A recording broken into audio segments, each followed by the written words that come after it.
Hello, everyone, and welcome to another edition of Mormon Stories Podcast. I'm your host, John DeLynn. Today is August 7th, 2024, and today we are going to be addressing the topic of Mormons respond to Ballerina farm. And we have four amazing panelists to be talking about it today. But before we jump in, I want to give everyone a chance to reintroduce themselves to our audience because some of you may be joining us new. So we have three people in studio, two people joining us remote. And let's begin with Alyssa. Alyssa Alexander. Welcome back, Alyssa. Hello. Thank you. My name is Alyssa. I talk about Mormonism. I am a woman, so these things are relevant to why I am here. I published a few essays talking about the way that women and Mormonism interact. And so I find this story particularly interesting. Well, it's so good to have you back, Alyssa. Thank you. Thanks. We also have back joining us in studio someone who I fondly call Sammy. It's Samantha Shelley. Hey, Sam. Hello, John. Is it Sam or Sammy? Which is it? It's whatever you're feeling. Okay. All right. Tell us who you are, Samantha, and what you do and why you're so awesome. So I am one half of Self on the Shelf on YouTube, Instagram, TikTok. And I also took a Ballet 101 class at BYU, Idaho. So I'm feeling pretty ready to talk about this topic, and like I'm going to have a lot to contribute. Yeah. Just due to the ballet lens. Perfect. All right. Well, it's really good to have you. And also, people should know that you've covered this on Self on the Shelf already. So if you want a really good take on this episode, click off this live stream right now. Go watch it. Excellent. All right. It's good to have you both in studio. And joining us remotely, we have Celeste Davis. Hey, Celeste. Hello. I am Celeste Davis, also a woman who used to be a Mormon, and definitely someone interested in feminism and Tradwives and all of these topics. I write a weekly Substack called Matriarchal Blessing, and I often am talking about patriarchy and Mormon patriarchy in specific and feminist topics. So very happy to be able to talk about it today. Excellent. Well, great to have you back, Celeste. Thanks for joining us. And then rounding out our panel is the amazing Julia. Julia, tell us about yourself. Hi, I'm also a used to be Mormon woman. I grew up in the church. I served my mission in Salt Lake. I graduated from BYU, Idaho. And I don't follow these influencers, but I love Mormon history, and I'm going to get my master's degree in history. So, yeah. All right. And Julia also has put some slides together to kind of help guide our way. Okay. So I think it's really important to start out with intentions, because we are going to be talking about a human and a woman. And I don't think we want to fill the world with hate or criticism or negativity. I think we want to validate and respect choices that people make. And I think it's very easy in this case, especially when maybe some of us are a little more out of the church and others are in, for it to sort of be guns a-blazing towards people. So I want to let's take a second to kind of set tone or intention. And maybe I'll just go around the horn and ask how each of you are thinking about approaching intention with this episode. And I'll start with you, Alyssa. Yeah, I think when I'm thinking about this topic, in particular, the social media lens and the article, I think of Hannah and Daniel more as characters. We don't really know them as individual people, the way that they've been portrayed. I think we're just more analyzing the portrayal of them, not them as actual individual people for this particular discussion. They're more of a launching off point to larger topics. And I think kind of separating them from the characters that they're portraying is important to remember when we're talking about all of this. Love it. All right. Thanks, Alyssa. Celeste, let's give you a chance to share any intentions you want to add to that. Yeah, I love that we're starting our conversation off this way, because I do think it's really important to set the tone. My kind of mantra as I talk online and as I write online is to go really hard on systems and to go really easy on people. So it can kind of seem like, maybe, I hope it doesn't ever seem like we are critiquing, attacking Hannah Neeleman or Daniel Neeleman, but it is definitely that they have been blown up onto the global scale. And this represents a really golden opportunity to go hard on systems, specifically on Mormon patriarchy, because it is providing such a snapshot that is just like picture perfect of the Mormon patriarchy. So I do want to go hard on that system, but hopefully without going hard on these individual people or critiquing their lives or any of that. I do think that is really important. And I think it's important to believe women when they say what their lives are, and they should be the main narrator of their lives. Love it. Samantha, anything you want to add? I love when we verbalize what our tone's going to be in advance. And I That's also sarcasm. suspect That's that you're British making sarcasm. us do this because you think I'm going to be making aggressive ad hominem attacks, which is very unfair because I I always never use said that. nonviolent communication online, John. I don't assume that. And Why? I plan to continue showing up on feeling the guilty? internet Are you the way I feeling have guilty? it. No, but I just feel, I'm like, who on this panel do you think is going to be like being aggressive and attacking the individual? Who here is not a systems thinker? Name yourself. All right. Is it you, John? It must be. I must be projecting. You're projecting. I'm projecting all over all of you. Yeah. My apologies. Thank you All right. for apologizing to women. Julie, anything you want to add? No, I know that there were commenters before we went live that were concerned about our tone. And so I'm sure that's what John is just talking about. But yeah, so I love that Celeste talked about we're going after these systems, not these people. I have nothing against these people. I don't even really know them. And so so just talking about the Mormon angle of this, like how Mormon is this story? Like what does this stem from? Like the patriarchy that you were talking about. Okay. Excellent. All right. Now that Samantha has called me out, I'm just being silly. Okay. So next really quick thing. And I wasn't sure whether this is even okay to mention, but since we're talking about a Mormon mom who has a lot of kids, do any of you even want to talk about your relationship to motherhood, to children, to marriage, or anything of that in terms of biographical info? Anyone want to share kind of what their framework is? We'll start with Alyssa. I am pro mom. I have one, and I am one. Wait. So who's talking? We weren't seeing you on the screen. Julia? Is this Alyssa talking? It was me. Oh, Alyssa. Yeah. Oh, my bad. One more time. I like moms. Moms are good. I have a little boy, and I'm also a straight woman in a heterosexual marriage. And so I think any sort of commentary on this, I think I am coming as someone who is living a life as a mom with a husband. All right. Samantha, do you want to share anything? Sure. I'm not currently looking to be having children in my life, though I do have 3 beautiful cat sons. But I was raised by a single working mother. So I suppose my experience is the stark opposite of what Hannah's kids are experiencing and what their family life is like. Excellent. Okay. Celeste, anything you want to say? Yeah, I am married and I have 4 children. Okay. And Alyssa, Julia. So I am in a queer relationship. I have 1 daughter, but I come from a very large family. My parents had 8 kids, and then there was a mixed family. So there was 14 kids total with 5 and then a half sibling, 5 step and then a half.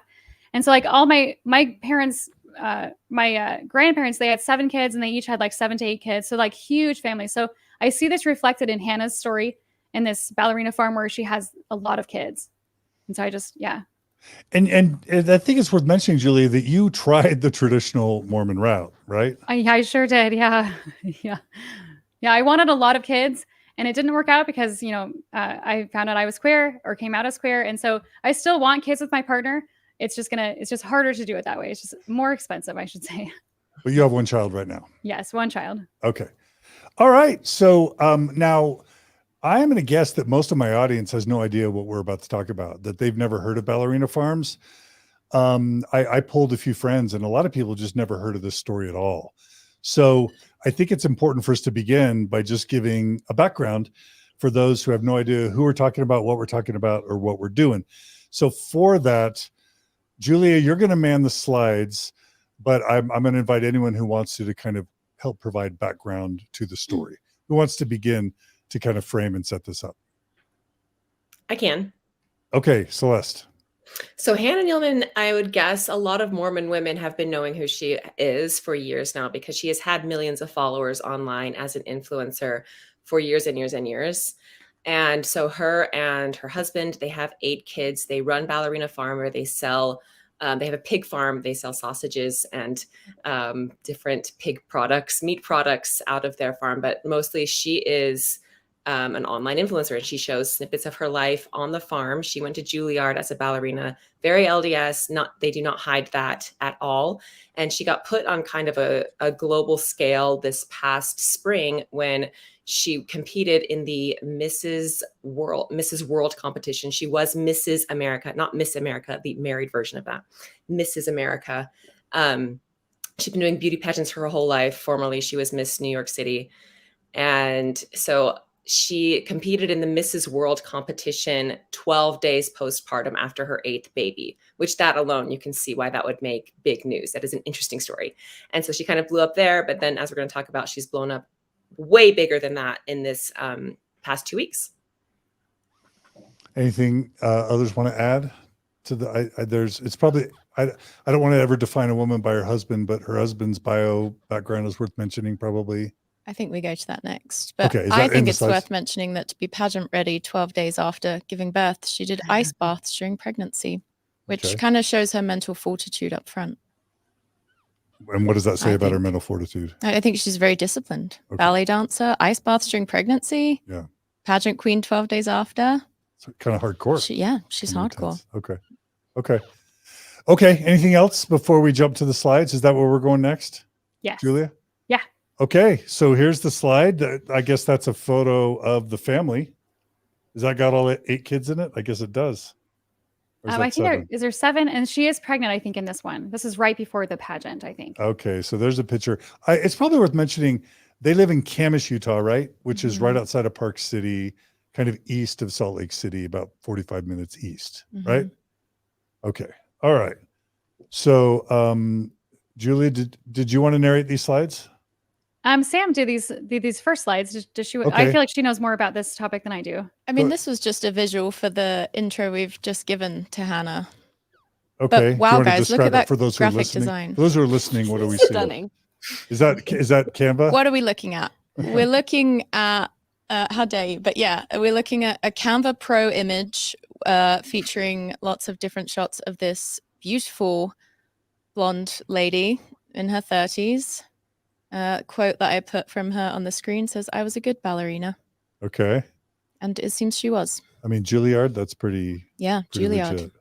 Okay. All right. So that gives us a visual of her aesthetic. She also went to, oh, wow. Oh, go ahead. Stunning. No, I just gasped at the graphic design on the next slide. She also did the BYU dance program at 17, I think. She had like a scholarship to the BYU dance program. So also just showing how impressive she is. Okay. And like how promising of a dancer she was. Yeah. BYU doesn't mess around with its, like ballroom dancing is internationally known, right? Don't know if it was ballroom. I think it was. Just as an example. Got it. BYU is pretty serious about its dance. Yeah. Okay. Next slide. Looks like it's about Daniel Neeleman. What are we? What? I don't think we picked the most flattering photo, by the way. Yeah, that was a screenshot. He loves TikTok airplanes. His dad loves airplanes and he loves farming. I mean, okay, so it's but they're both called David. I mean, Daniel. Sorry. So the dad is the billionaire founder of JetBlue Airlines. Daniel's dad. Yeah, right? Daniel's daddy. He was the founder. I think he owned 5 commercial airlines. Just billionaire king, and then devout Mormon. Up as far as we know, I know my family members of mine lived in Connecticut in the same ward, and this, by all appearances, was a very devout, Orthodox, committed Mormon family. Correct? Yeah, definitely. And Daniel Jr. has talked about how he's always wanted to sort of have a traditional family life. So okay, so this is this the husband, the guy in the middle with the weird hat? Guy in the blue shirt. Yep, that's Daniel Jr. Guy on the right in the Sky Daddy hoodie, that's Senior. Okay. And as I understand it, Senior's no longer married. No longer married? I didn't know that. I think I read he's divorced. Wow. Is that right, Celeste? Yeah. Okay, he's divorced. I don't know anything about that. Okay. All right. So that's Daniel. That's the husband. And then who wants to tell their classic Mormon love story? I could tell their love story. Okay, go ahead. So they meet, as I understand it, when she's 19. I think he must have been a returned missionary at the time. And in classic Mormon fashion, he asks her out and she's not interested. She makes that known. And as I understand it, for the next 6 months, she makes it known that she's not interested in dating him. But his dad is he's the heir to the JetBlue fortune, Daniel. And by the way, so... we have a correction. Boston Sarah is saying David Neeleman is the name of the dad, not Daniel. Does that sound? Oh, is that why I keep getting Daniel and David mixed so let's up? not. Yeah. So David's the dad. Daniel is the son. Oh, I'm so sorry about that. It's okay. It's good. That's why we have amazing live stream commenters to help correct us. So, okay. Yeah. Thank you, guys. So keep going. So Daniel is the son. I'm really frustrated that I did that. They just have such similar vibes, the two names. Anyway, so she's not interested in him, but he's the son of the JetBlue fortune. So he arranges when she's, I think, flying home for Christmas break, or she's going on some kind of flight for a trip. He arranges to be sat next to her on the plane. And the way the Times article describes it is like, thus began their first date, which I personally take umbrage with because I think it was a bit of a non-consensual first date, but whatever. Maybe she had a good time. It appears that they hit it off because they then start dating. And she's saying she wants to wait a year to get married so she can finish school. And, a year is some would say like unreasonably short length of time to wait. But anyway, she wants to wait a year, which is a pretty reasonable standard, I feel like, within Mormonism. But he says, no, that's not going to work. We need to get married right away. So within a month of them beginning to date, they're engaged. And within 3 months, they're married. And then within 6 months, she's pregnant with his child. So things escalated quickly. Okay. And y'all, anyone else on the panel, feel free to jump in if you've got any other color to add. All right, here's the next. I have her yeah, website. Please, Celeste. Yeah. On her website, she said, I had left school for summer break single and dance focused. And when I came back to school in the fall, I was married and thinking about a different future. So all of their dating, courtship, married, all happened within one summer. Wow. And I think I read that she's in modern history the only pregnant undergraduate at Juilliard in the history of Juilliard. Yeah, that's what the article says too. Yeah. Okay. So they do it. They get married. They start having babies. Did she drop out of Juilliard? No, I think she graduated while pregnant. And then I think she worked a little bit as a ballerina, but then obviously was a mother soon after. So that then quit ballet quite soon. Okay. All right. Okay. Let's go to the next slide. So that looks like this is TikTok. TikTok. Okay. 9.5 million followers. Yes. Ballerina Farm is the TikTok channel. And then the next one's the Instagram, 9.8. That's pretty close. It's rare to have similar numbers across platforms. It's like they've reached complete market saturation for their content, which is impressive. On both platforms. Okay, so this is the Instagram shot. 924 posts. She is at 9.9 followers now. So almost 9.9 million. At 10 million. Oh, wow. Almost at 10 million. Yeah. Okay. All right. And then this is the YouTube channel. Yeah. 1.64 million. So not quite as many, but it's still a really good amount. I think it's harder to get YouTube followers than Instagram and TikTok. Is that right? In my experience. Yeah. Okay. That's YouTube. And so what's this a shot of? So I just wanted to show this because a lot of people are going to be confused why we're talking about this. But so that article was released, and ever since then, there's been a lot of people posting about this. So these next 3 slides are just like various people. Some of these individuals have even been on Mormon Stories covering this topic. So I just want to show that we're not the only ones doing this. This is being covered. And Celeste, you mentioned that even other news articles are covering this. It's been, global. Like People Magazine has covered it. Forbes, Us Weekly, the New York Post. It's been everywhere. New York Times. Yes. London Times, right? That was the original one. Yeah. Yeah. And just really quickly, that's Girls Camp. That's Cults to Consciousness. And then, we've got a second. And somehow Zelf on the Shelf didn't make this list, Julia. No, it's there. I thought I put it on there. there. Is it there? Oh, it's on the third. It's on the third one. Yep. So we've got Zelf on the Shelf there. Jordan and McKay. We love Jordan and McKay. Can you show it? Not that it's super important. Sorry, there it is. There you go. So there's that graphic design. That was Hannah. He slayed. Mormon Trad Final Boss. Do you know about Does that make sense to you? Trad does. Final boss. Sorry. We don't have time. Why is Alyssa We've got laughing 60 at me? slides to get through. Okay, it's fine. I'm We'll pretty tell much you a boomer. after. I'm pretty much a boomer at this point. That's fine. Okay. So okay, yeah. So what's this next slide, Julia? Yeah, so I was just showing. This is just the Times. I don't want to call it a cover. The article was released on July 20th. The article is titled "Meet the Queen of the Tradwives and Her 8 Children," And it's so published July 20th, 2024. Right. And so how I have the structure for today is that we're going to go through not the entire article, but the parts that stuck out to me at least, and then we're going to talk about how Mormon those things are, or the past teachings from Mormon leaders. Yeah. So, yeah, because one of the things we like to do on Mormon Stories is explain to the world how Mormon these stories are or not Mormon, and provide Mormon context for those who are curious, right? Is this story Mormon or not? I mean, of course, yeah. Well, I mean, there could be a Mormon influencer whose story isn't particularly Mormon. Like, Sure. Right? Yeah. So the question is, does Mormon doctrine, history, policy, culture really factor into the story, right?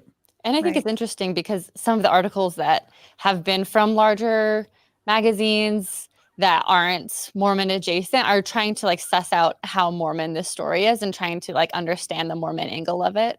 So it'll be fun to be able to dive into that with a little bit more ethos Yeah. as Also, a bunch of Mormons. a bit of a British angle because the journalist of the hit piece was British. So when it's the Times, we don't mean the New York Times. The original article Yeah, again the was Times in England. Yeah, London Times. We're going to say something, Celeste? No. Okay. Oh, I do want to say really fast. It's Megan Agnew, right? The author of this, Right. of the original article. Okay, I And just wanted to, Megan, we hope you're watching. So if you are, hello. Thanks for writing your article and giving us a chance to do this. Okay. So how do we want to do this, Julia? I don't know if there's somebody that's wouldn't mind reading a lot of these articles. I'll read this one. Okay. Living out here, it must be hard to envision all the millions of eyes watching them. I feel like we're doing what God wants, Neeleman says. We're on his errand a little bit, Daniel adds. We're on his errand a little bit, she repeats. So do we want to comment after each of these slides, Julia? Is that what you're thinking? However you want to structure it. I don't know if that will take too long or if you guys have things you want to say, however you want to do it. Maybe just to jump in with a little more context, that this is like a rare interview because there's a lot of news articles that's been about them, but this journalist went to their farm for 4 hours, and these are the quotes and these are the stories, and this is the thing that has blown her up to a global scale is this article, because this woman went to their home and the Neelemans didn't know what the article was going to be about. And Perfect. I feel like it also shows that they do see their content that they're putting out as a form of missionary work based on that quote, I would assume, which would be normal in sort of Mormon culture and teachings.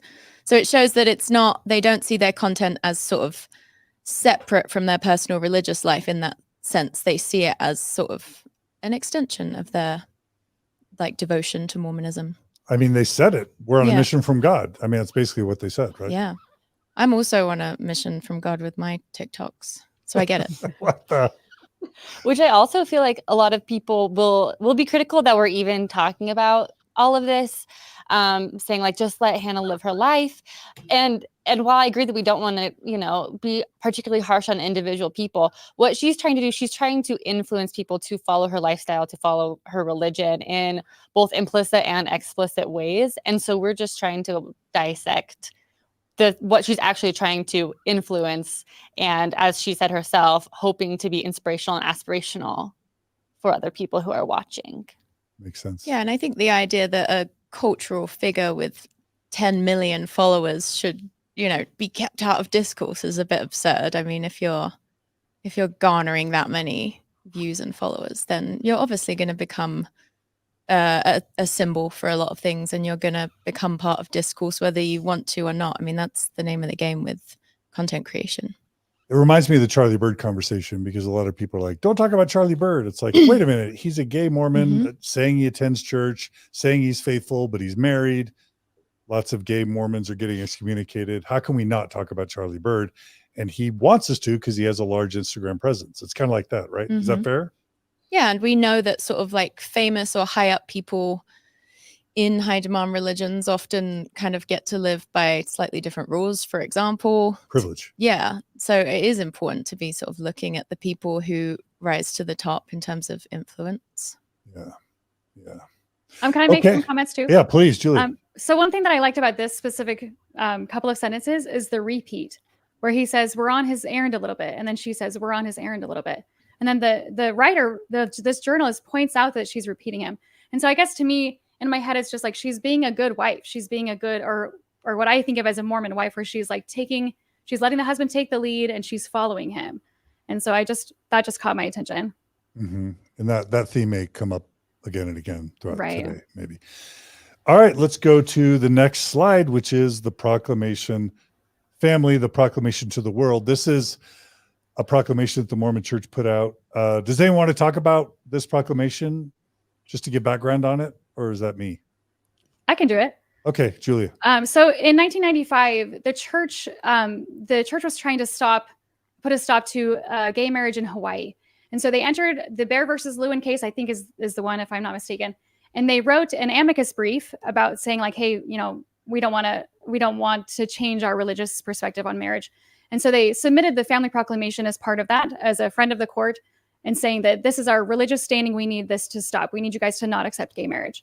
And so they wrote this proclamation, and just before submitting it to the court, they had to have the members, and they have to have this in their hands.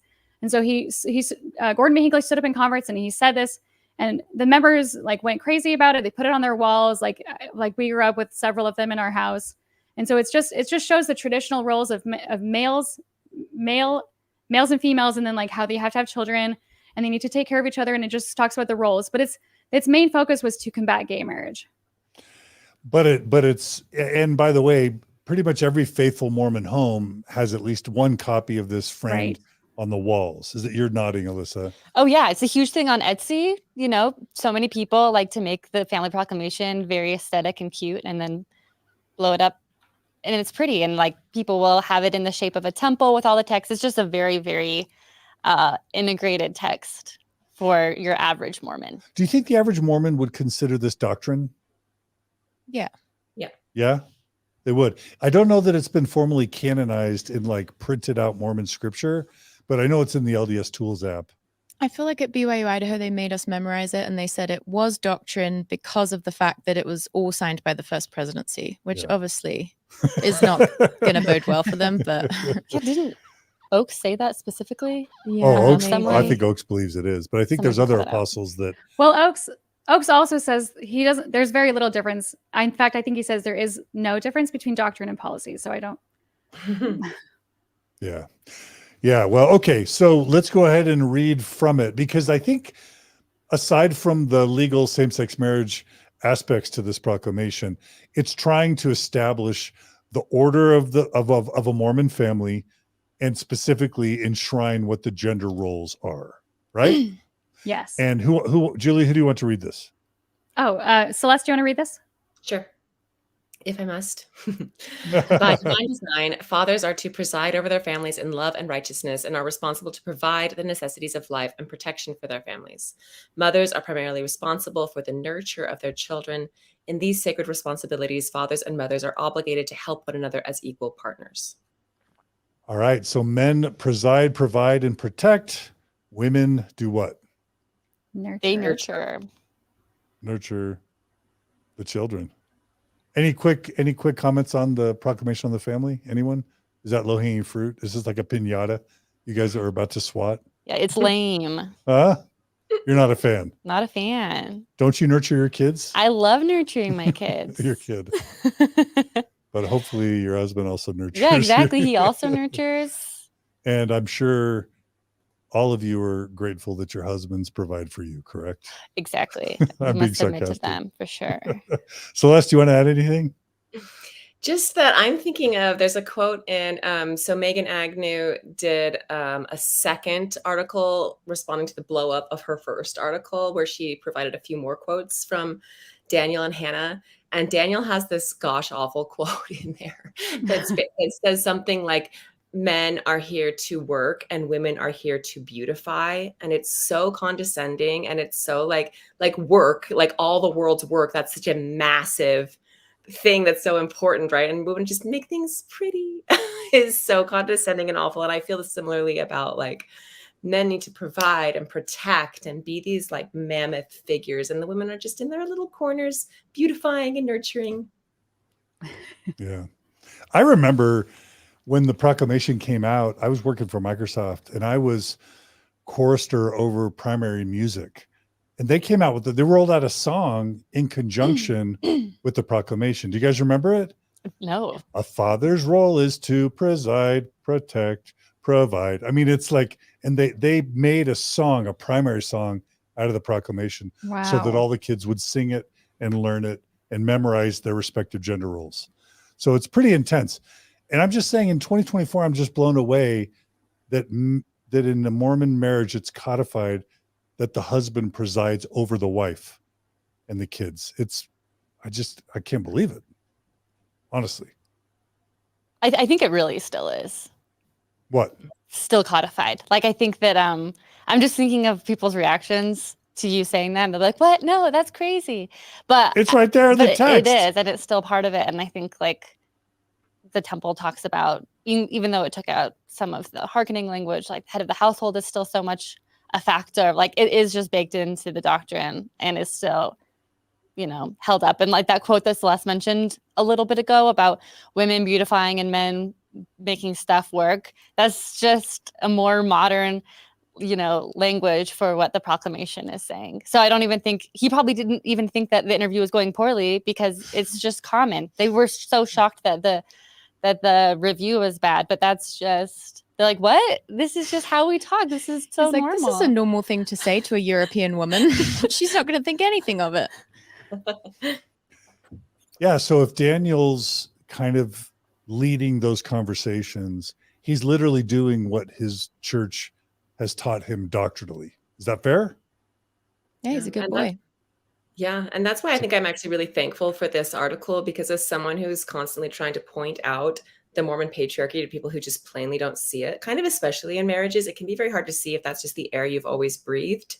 And you don't see it as a problem. It says right in the proclamation, we're supposed to be equals and it's all loving and it's God's will and it's all that's hard to see. But this article did such a good job. That journalist was in that home for 4 hours and captured, in my eyes, the Mormon marriage, like just to a chef's kiss, in the little minuscule little ways where I'm sure we're reading in more quotes where he's constantly interrupting her. She's constantly deferring to him. Like she's repeating after him. She's looking up at him and smiling. She's kind of fawning over him. Like she's like, Daniel's so good at this and Daniel's so good at that. And like those little interactions were, to me, when I read this for the first time, I was like, oh, thank you. It was like a relief. I was like, this makes the invisible visible. Like this is a visible depiction of the thing that I'm always trying to point to, of like how insidious patriarchy is in the typical Mormon marriage in ways that Mormons don't usually typically see because it's so normal.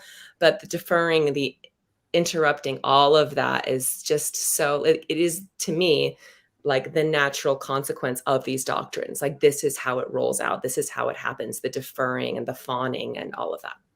Yeah.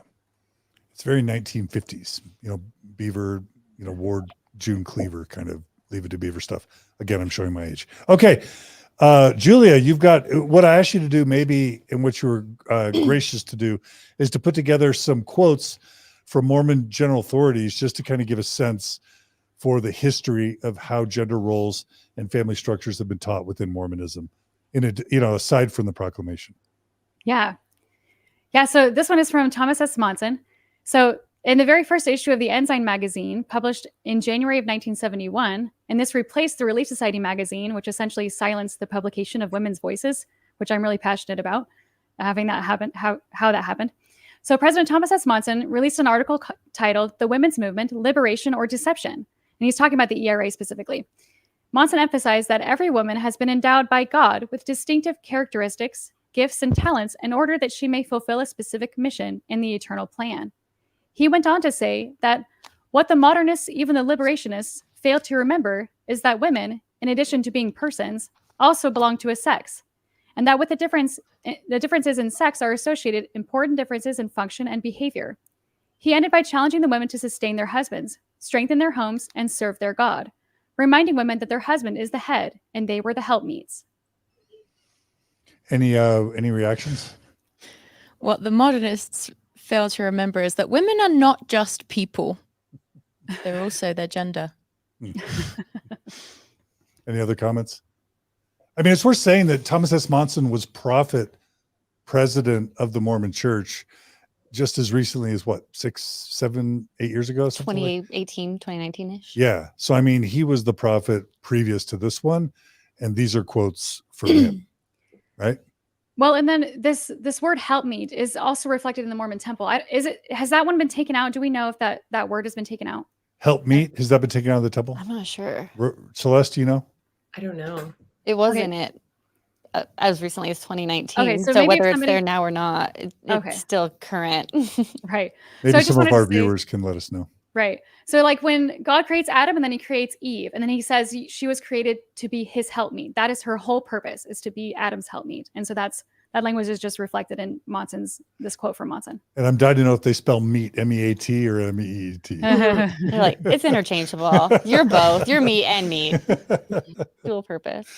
All right. Really quickly, Victoria Perry sent us a super chat saying, thanks, guys, for doing this. Thanks to everyone who donates either through super chats or just regular recurring Mormon Stories donors. You make all this possible. So thank you. Okay, Julia, what else? Should we go to the next slide? Yeah. Does someone Okay. want to read this? Alyssa or Yeah. Samantha? Can you say it, Samantha? Yeah, I can see it. Okay, go for it, Sammy. Daniel is so good about that, she says, looking to her husband.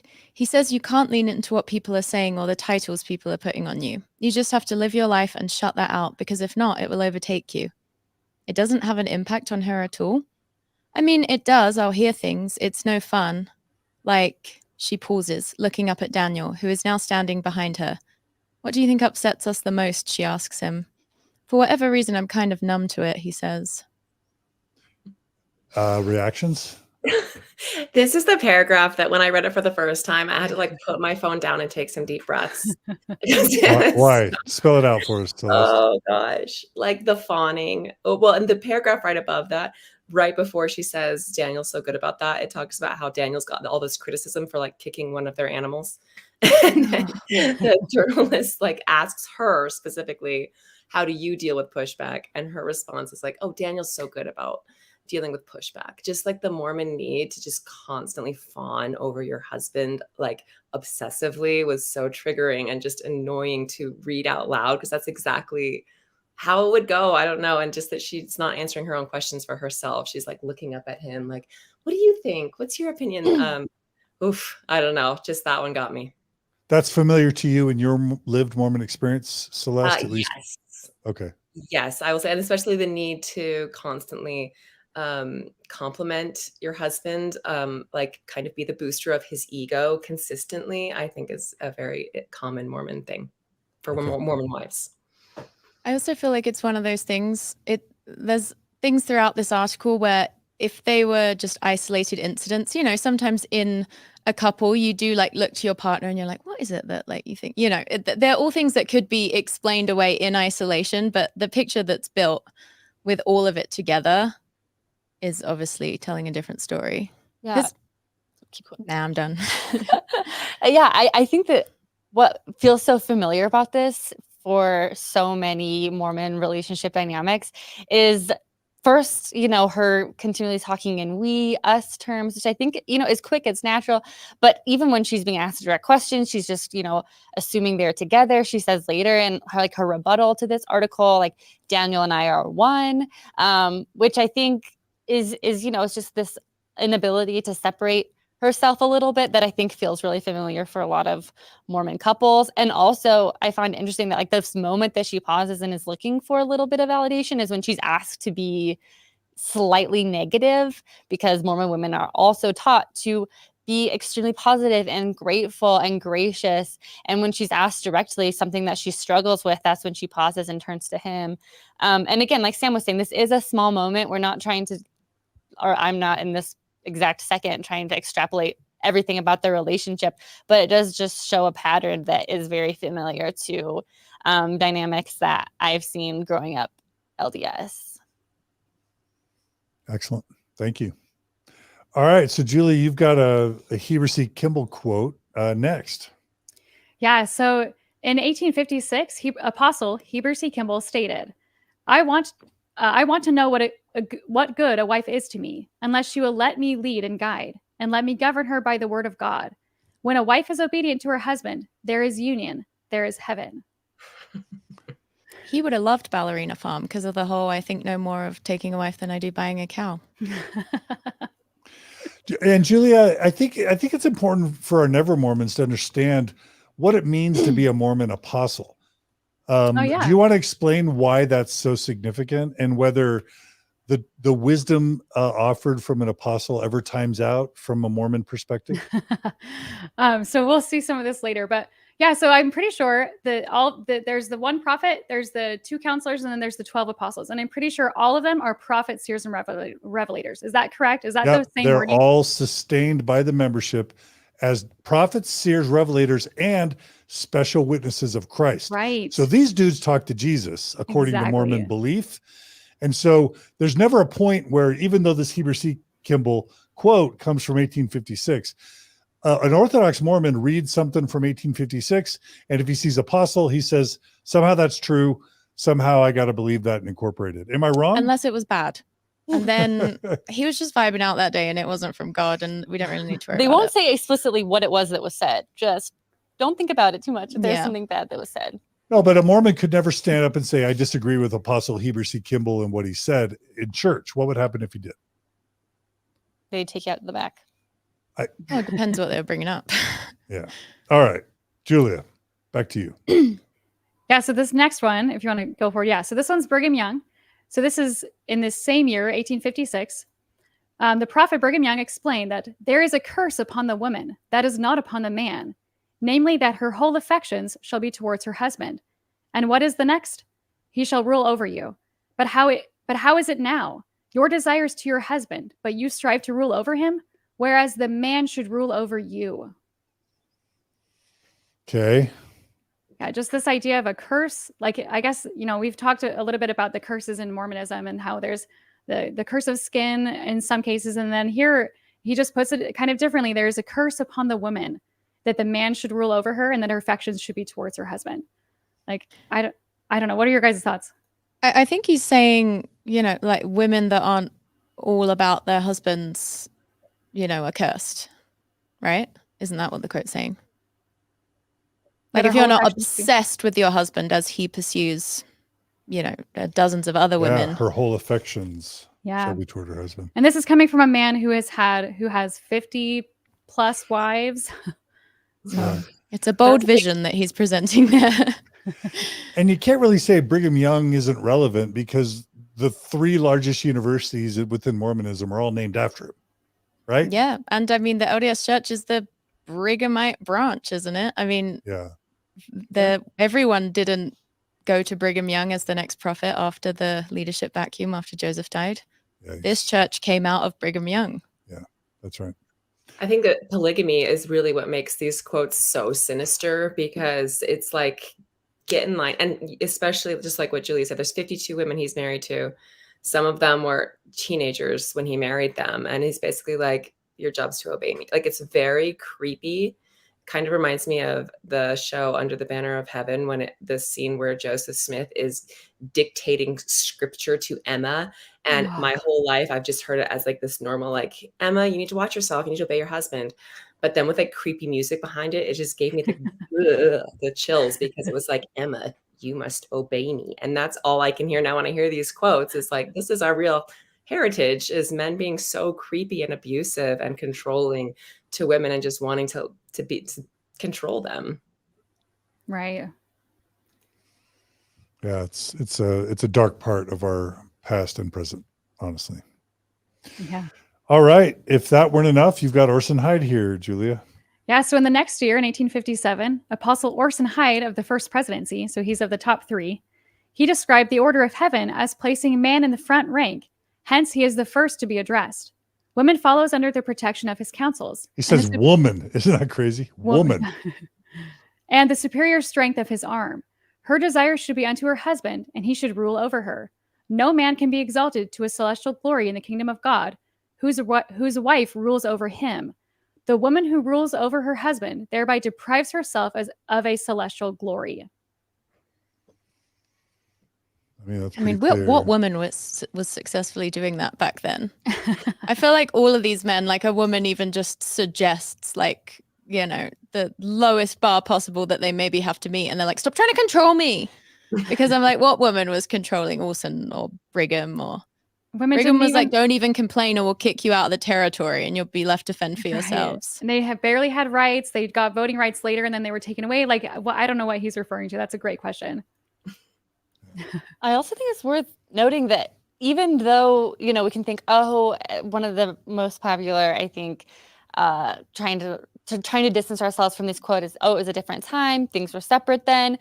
But because we haven't been able to actually acknowledge that is not the same now, it's still the ghosts of all of these quotes are still prevalent in the church right now. These were not just random dudes. They weren't even just like random leaders. They were, like you said before, prophets, seers, and revelators. They were theoretically talking to Jesus. They had the authority to say whatever they wanted.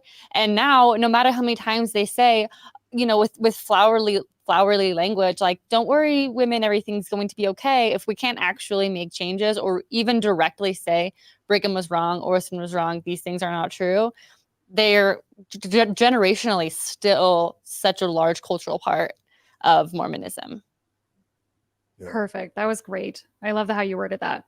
Like, just like with racism, if you don't speak out against racism, then you still have work to do. And if a church who has said these sexist things in the past, if they're not speaking out against sexism, it's just going to continue, like you said, the ghost of these quotes. Yeah, and if that weren't enough, you're bringing in some Mormon temple ceremony verbiage, right, Julia? Yeah. Does someone want to cover this one? And I'll just say this was actually, this is men speaking, so maybe I'll read this one, but I'll just add, this is the temple ceremony I went through when I first went through my mission. So it's pre-1990. I went into the MTC in 1988. So this would have been what I experienced. And so this is, you know, in the Mormon temple ceremony, various covenants, members make various covenants and various laws are presented to them, like the law of tithing, give us 10% of your income for life. Another law that Mormons covenant to obey is the law of obedience. So that's what we're about to read. So Elohim says, Elohim is God the Father, Jesus' dad, basically, in the Mormon temple ceremony. So Elohim says, we will put the sisters under covenant to obey the law of their husbands. Sisters, arise. And then all the female patrons stand as instructed. And then Elohim says, each of you bring your right arm to the square. You and each of you solemnly covenant and promise before God, angels, and these witnesses at this altar that you will each observe and keep the law of your husbands and abide by his counsel in righteousness. Each of you bow your head and say yes. All right, time. Say it, Alyssa. Well, you guys aren't raising your right arm? Okay, Alyssa's doing it. That's all right. Samantha, you're not down? I don't like to participate in any kind of group chant or... Okay. Celeste, do you want to add anything to that? Hate it. Okay. So all the women bow their head and say yes. And then Elohim says, that will do. Then the female patrons resume and sit their seats. And then Elohim says, brethren, arise. And then all the men stand up. And then Elohim says, each of you bring your right arm to the square.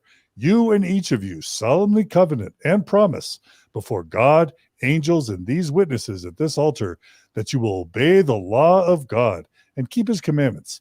Each of you bow your head and say yes. And then all the men go, yes. And then Elohim says, that will do. Okay. Do we want to note any important discrepancies there? Yeah. So yeah, you'll notice that the women, they observe to keep the law of their husband, and their husband keeps the law of God. And the language did change later. I think it was hearken, if I'm not mistaken. And then that has, I think, changed. I don't remember the 2024 changes, but it was obey the law of your husband, and then hearken to your husband. And then I don't know if anyone remembers, but yeah, it's the women don't talk to God at any point. If I recall, they don't covenant to him. And why is it? Does anyone want to respond to the question? Look, it's changed, so it doesn't matter anymore because they changed it after there was enough internet pressure. They changed it, so no harm, no foul. Oh, do they let the women know the husband's name now? Have they changed that? Have they changed the other sexist parts of the temple? Sorry. Is that a rhetorical question or? Yeah, you don't have to answer that. No, they haven't. They haven't changed those parts. But I mean, does anybody want to speak to that argument that, oh, they changed it recently? Just because you change like the details or the vibes of patriarchy, it's still patriarchy, and it's obviously still informed the way Daniel and Hannah would have been raised. I mean, their parents, I assume, both went through that temple ceremony. Maybe they didn't. They went through the more modern one, which was still sexist. I mean, it's all you don't just remove something from a religious ceremony and have it just erased from the culture immediately. Like it's going to keep percolating for a while, especially with no kind of, it's not like the church said, we've changed this because we realized it was bad and had these harmful unintended consequences. You know, they've never said anything to suggest that it was necessarily wrong. They're just updating the flavor of the patriarchy. Celeste, were you going to say something? Yeah, because we are unable to critique the brethren ever. And because the brethren aren't going to ever say, or don't ever say, oh, whoopsie, we were influenced by the culture of the times or whatever. We're still left with the assumption in Mormonism that this was God's will, that this is what God wanted. God wanted the women to obey the husband. And yeah, it changed in the 90s and then it changed again in 2018 or whatever. But still, they're left with the assumption that for that time, for their parents, for their grandparents, for their great grandparents, that's what God wanted, was for the women to directly have their husband be their God figure, that they had to obey. And because we can't say like, oh, that was just a man thing, that was just the men, that was just whoops, it's the same problem with racism, right? We still have no apology and no explanation, and so members are still left with the assumption that God, for whatever reason, wanted to keep salvation and the temple from Black people for 100 years. And same with women. And I feel like I'm just repeating what this point that is just drives me crazy in this whole discourse is, 1990 was not that long ago. John, not to overflatter you, but you are not that old. And like the fact that this is, the way that he's beaming. He's like, yes, thank you. But the fact that this is like how you were raised, and then, how you then went into parenting your children. And then I'm 28. And when I, moved into a relationship, it was hearkening, and that still doesn't feel that great, and so your husband covenanted with God in the temple, and then yes. you covenanted to hearken to your husband in the temple. Yes, that was you. That was me. That was me. Hello. And so like that was what I was thinking going into these relationships, and regardless of if, and I even at the time had questions, and the reason why I'm bringing this up is just because of how relevant it is to actual Mormon women, who, I think we also like to distance ourselves from these influencers a little bit, saying like, oh, that's such an, whoa, what a crazy story over there. But like, I really struggled with this hearkening language. I, talked to 3 different bishops about it, because the first one was like, that's normal. The second one was like, that's normal. The third one was also like, yeah, girlfriend, that is literally what the temple says. And so I think the fact that it changed in 2019, the vast, vast, vast majority of Mormon adults who are endowed, that's what they hearken unto. The vast majority of Mormon marriages that exist right now promised to have their women hearken unto their husbands or obey their husbands. And also you don't get re-endowed either because they're doing temple work for new people. So like that dynamic, I think it would still technically be what their relationship would be under, whether that's something that they would agree with or not. That is what the literal temple they've covenanted to make. Excellent point. Maybe just to put the rubber on the road, do these articles give y'all the impression that Hannah hearkens to Daniel? Anyone want to give their opinion? I mean, yes, but it's maybe hard to say to what specific degree in their private lives. We have pointers, we have indications in the article that, I mean, yes, they are a patriarchal couple, that where she is deferring to him, and it seems like he takes on the presiding role, the higher position of authority, you could say. But I suppose it's hard to know what their day-to-day looks like. It's just that this article gave a lot of yellow red flags to a lot of us. Got it. Anyone else? Okay. All right. Well, let's go. Are we going back to the article here, Julia? Yeah. So this is more of the article. So this is Agnew again. One of the most influential Tradwives is Nara Smith, a 22-year-old Mormon model, 4 million Instagram followers, who talks in a voice so soft she sounds as though she has been brainwashed by a cult, and is constantly pregnant and draining something fermented through muslin. Keep up your beauty, says S.A.C. Williams, 120,000 Instagram followers, who gives off more of a submissive 50s housewife vibe. You and your husband will benefit.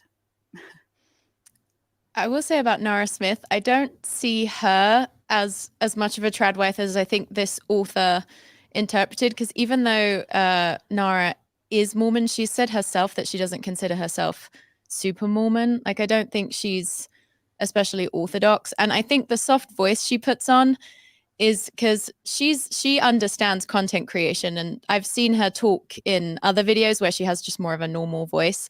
She definitely puts on that soft ASMR type voice for her cooking videos to be elaborate, to make her videos engaging, for the same reason that she puts on these like really over the top outfits that are very stunning. And so I feel like that's that's like her marketing strategy, that's her brand strategy. But I don't know if she's as much of a, I don't know that she would be considered a tradwife. I think she is married and has children young, but she seems to just genuinely enjoy cooking, and a lot of her food that she'll make is clearly for social media engagement, and it's not necessarily how they eat the whole time or anything.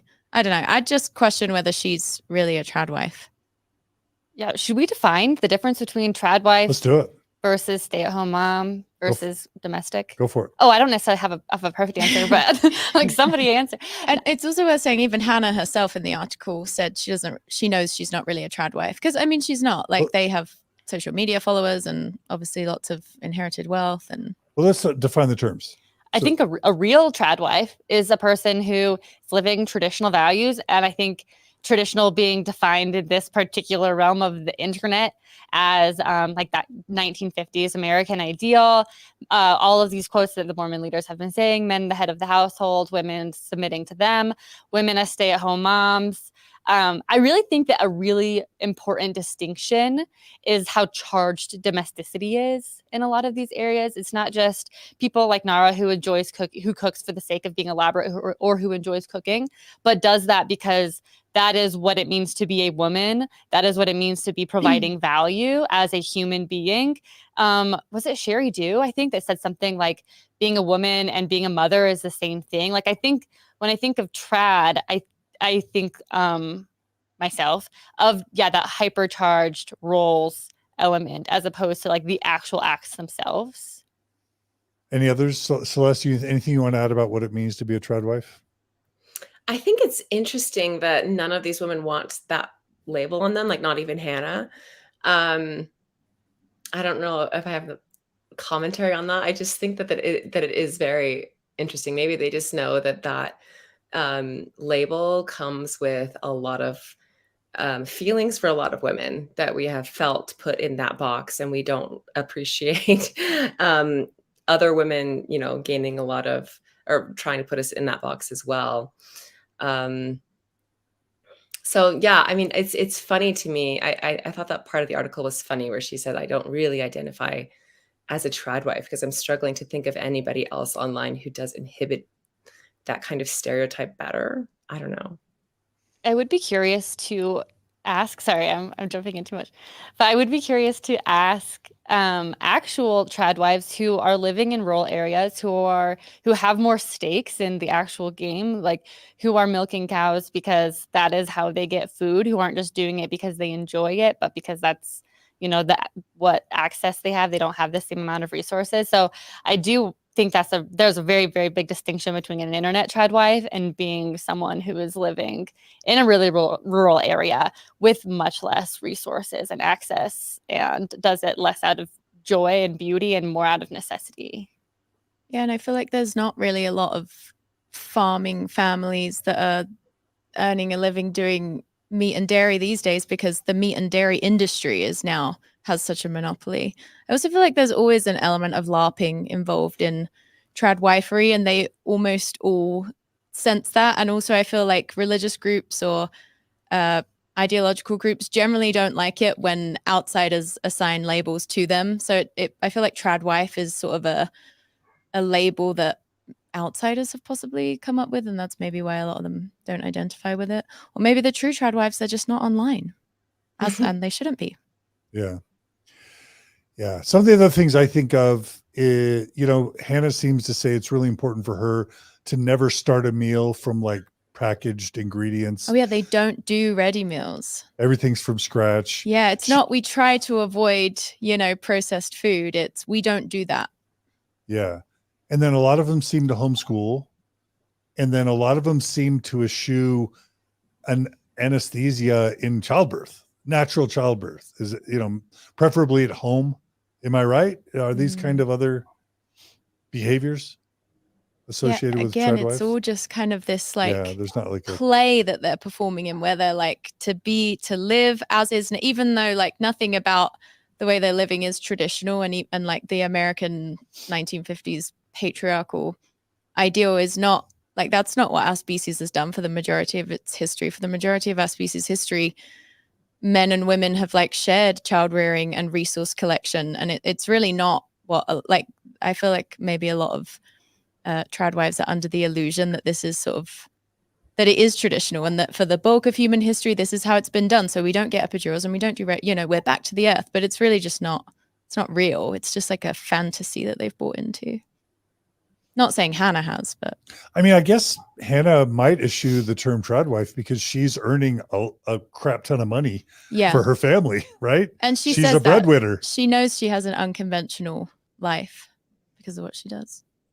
But then is there a challenge with that? Because is her audience this, those who are trying to be like her, I guess, are they making that? Are they working outside the home? Probably not. Yeah. And if they are, I'm sure they're not having nearly the amount of success financially that she has. I mean, it's hard to get 10 million followers. Yeah, I mean, to have that many followers, I imagine a lot of her followers have nothing to do with Tradwifery. It's just that it is just an interesting phenomenon to observe, this gorgeous woman who like milks cows every day and has 8 kids and makes everything from scratch. Like, I imagine a lot of her followers are just like random people that just are curious about their lifestyle because it's unique. Yeah, and I think that's one of the reasons the article made such a big splash was because we're so used to seeing Hannah and Hannah's face, and Hannah doing ballet in her kitchen with her 8 kids, and Hannah cooking. But what we weren't used to seeing was a lot of Daniel. And so we were taken aback at the same time that Megan Agnew was taken back of like, wait, I want to talk to Hannah. Why am I keep talking to Daniel all day? Why is Daniel taking me around the farm all day? Why is Daniel controlling all the money? Why is Daniel the one on the LLC? Why is who's this guy? Like, it's all Hannah's work and face and effort and beauty and cooking. And yet Daniel's controlling the money. Daniel's the one behind anyway. I love the thought of wherever the journalist goes, it's just like immediate Daniel jump scare. He's popping out from behind the barn. Let me show you another thing. Who is this guy? Why is he here? Why is he in all the shots? All right, Julie, let's go. You got a video clip. Do you want to set it up? Yeah, I'll set it up for a second. So this is a video kind of commenting on Agnew's commentary on Nara Smith's voice.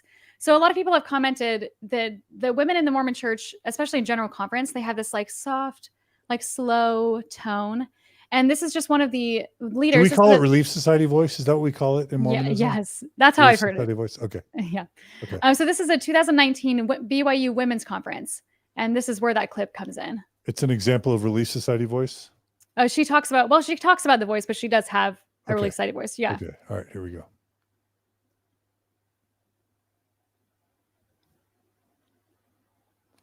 The wheel is spinning. Here we go. We as women tend to be sometimes, can we be shrill or demanding or stubborn? We think it's... we have the best idea ever. And if they don't see it our way, well, then clearly there's a problem here. And so all I want to say is, sisters, when we ask that question that the apostles asked of the Savior, is it I? That's a really good place to start. With our shrillness. Start there, folks. Any comments? Nightmare blunt rotation. Just kidding. I love those women's energy. Julia, Celeste, anything y'all want to say about that? To me, she's sort of like schooling the women or like teaching them how to talk. Like, don't be shrill, don't be demanding. You have to be calm. You have to be collected. Maybe like, if you ask yourself, like, is it am I doing something wrong? Then, start there because you might be wrong. And like we've had the other leaders, I think President Ballard said, remember your place, women. And he's like telling them, don't get involved in the men's business. And anyway, I just thought that was an interesting way that these women are kind of instructing other women how to talk. Got it. Also with that very familiar energy of like drawing them into like this inside joke that we all share in together. And, we can all make fun of how shrill we can be. And so it creates like, I don't know, it feels sort of safe to be sexist towards yourself. It's safe to oppress yourself, gals. It's fun. It's cute. Look at our blazers. All right.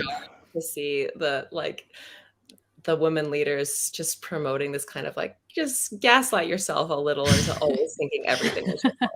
It's like we're already don't have any authority and already have to constantly defer to men in terms of bishop and prophet and stake president and husband. And it's like, and anytime there's any problem, don't go to ask yourself, is it me? It's me, probably. Probably it's always me. Probably That's a really good point because it's like, why are we shrill? I feel like you're generally shrill because you're feeling unheard. And so you're kind of escalating. Exactly. Yeah. One of my favorite Mormon stories moments of all time, Margaret Toscano talked about when she was activating for feminism in the early 90s. And she gave the analogy of like kids in the back of a car and it's really hot and they're trying to say to the parents in the front seat, hey, can you turn up the air conditioner a little bit? And the parents are ignoring them. So they raise their voice a little more and the parents keep ignoring them. Why do kids shout? Because the parents ignore them and it takes shouting to finally be heard. That was a Margaret Toscano quote. All right. So we're going back to the article now, Julia. Yeah, so she's talking about she's identifying her as a Tradwife, and then she's talking about Hannah's response to that. So she says, Neeleman, however, thinks otherwise. I don't necessarily identify with it, she says, because we are traditional in the sense that it's a man and a woman, we have children, but I do feel like we're paving a lot of paths that haven't been paved before. That is the biggest paradox. In selling the life of a stay-at-home mother, Neeleman and the other Tradwives have created high-earning jobs. They are being paid to act out a fantasy. So for me to have the label of a traditional woman, she continues cautiously, I'm kind of like, I don't know if I identify with that. Is the husband the head of the household here? No, Daniel answers. We're co-CEOs. Yeah, Neeleman says. We are. Okay, what's wrong with that? Any thoughts? They're media trained. Okay, you're saying they're not sincere? No, I think, well, I mean, do I think that they are equal? No, they're part of a patriarchal ideology that they like fully stand by. So just, so they're not really co-CEOs in that sense. I mean, they maybe act like co-CEOs with the business, though I heard her name's not even on the business. Yeah, I think it just comes back to this really common thing too, where we love to say the term in Mormonism, and there are many quotes of men saying, treat your wives well, men and women are equal. I think the Family Proclamation says it at some point, which just is completely different than what the rest of the actual instruction for the church is, which is these roles are really important, that kind of separate but equal mentality. And it kind of, I mean, again, we don't necessarily know a lot about Hannah and Daniel's dynamic in their literal lives, but from the way that this article presents, it comes across that these two people like to, use the term we're co-CEOs, but then what they're actually doing is not that. And I think that also feels really familiar, and I think is a big struggle for women, kind of like what Celeste was saying a minute ago about how this article made the invisible visible.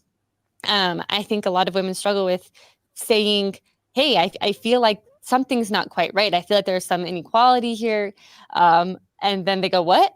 Nope. No, there's not. And And well, you can say, well, yes, there is, here's the actual reasons. This is the way I don't feel like it's equal. But they can say, no, then I think people kind of run into a wall there.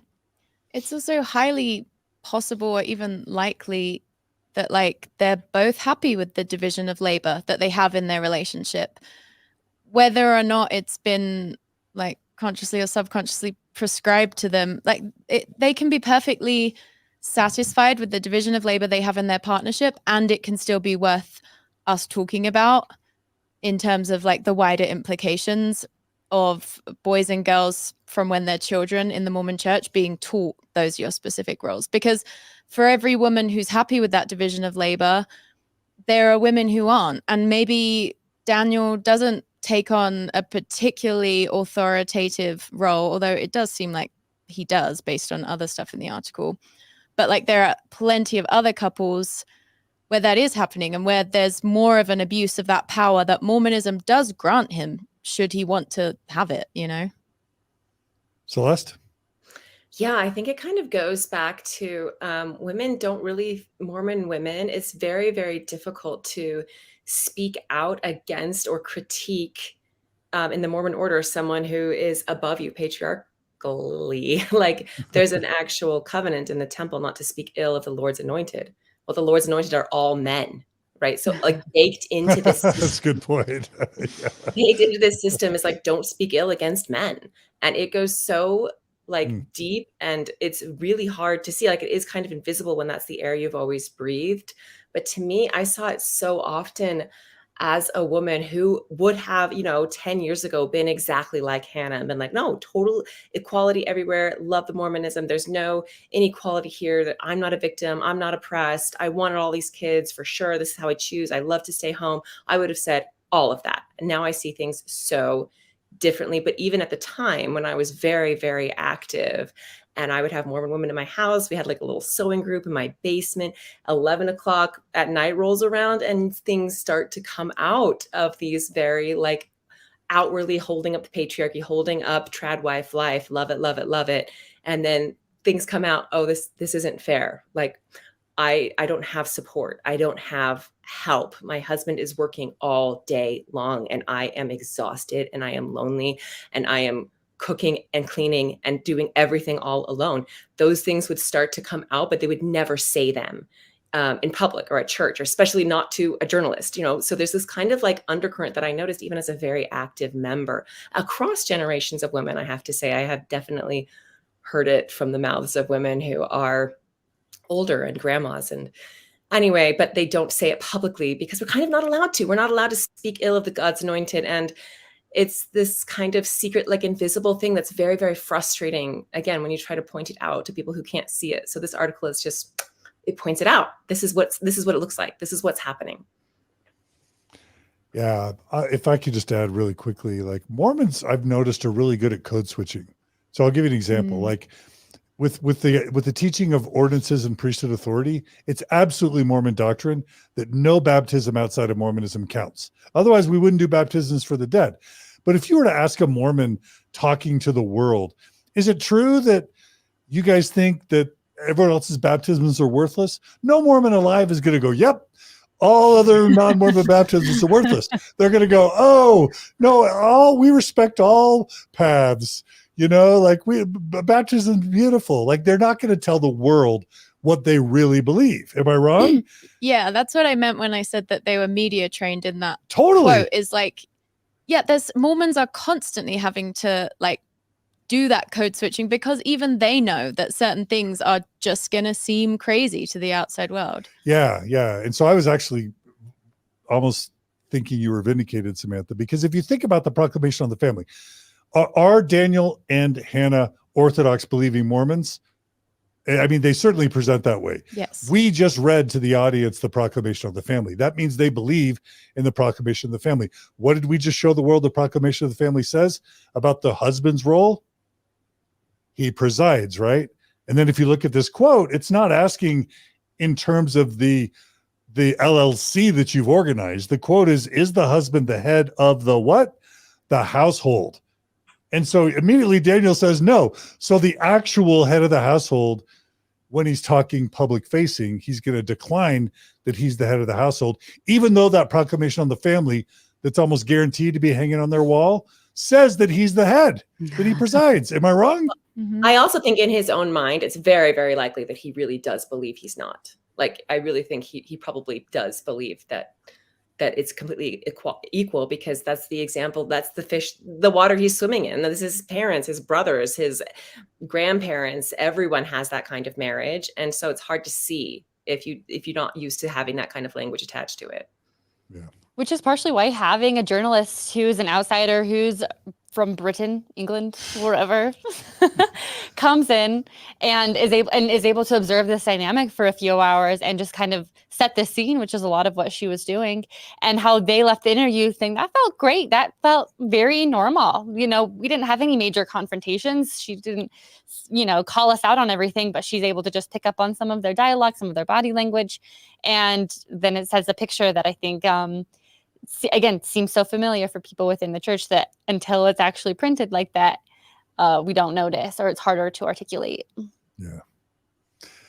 All right. Well, Julia, now you've got a quote from one of our favorite apostles, my personal cousin, Ezra Taft Benson. You want to set this up?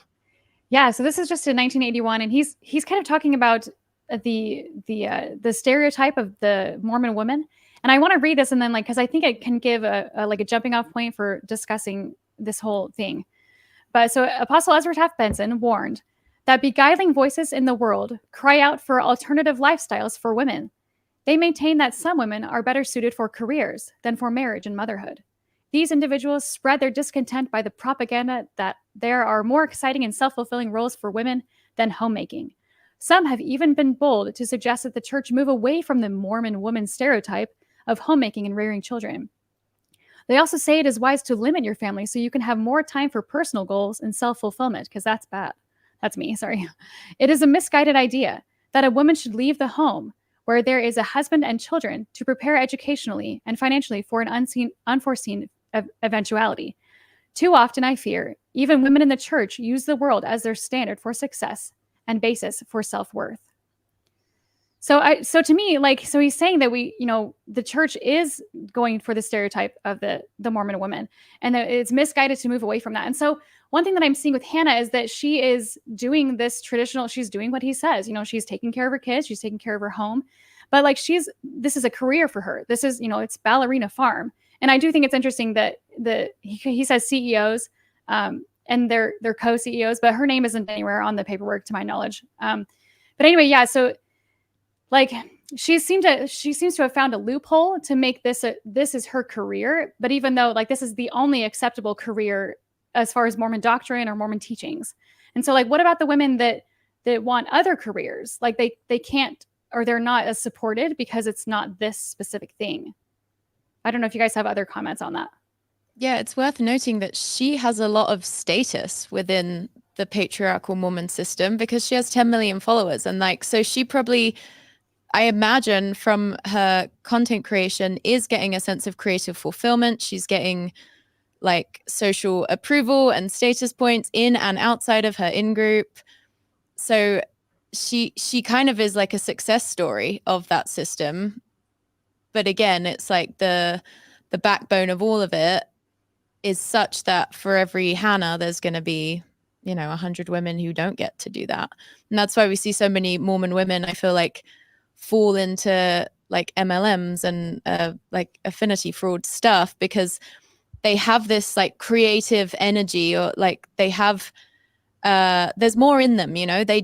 Homemaking isn't always the most exciting thing for every woman. I love how that quote we just read said it was propaganda to say that there's anything more exciting than homemaking for a woman. I'm I don't think that's the right message to be sending, because that's not believable. But yeah. Can we go around the horn and just have each of you share very briefly what message you got as you were a teenage girl in the church about career profession? Start with you, Alyssa. Yeah, and this was in the 2010s, early 2010s. Yeah, the idea was very much if you go to school, you should do that just in case your husband gets hit by a bus. That was extremely common rhetoric.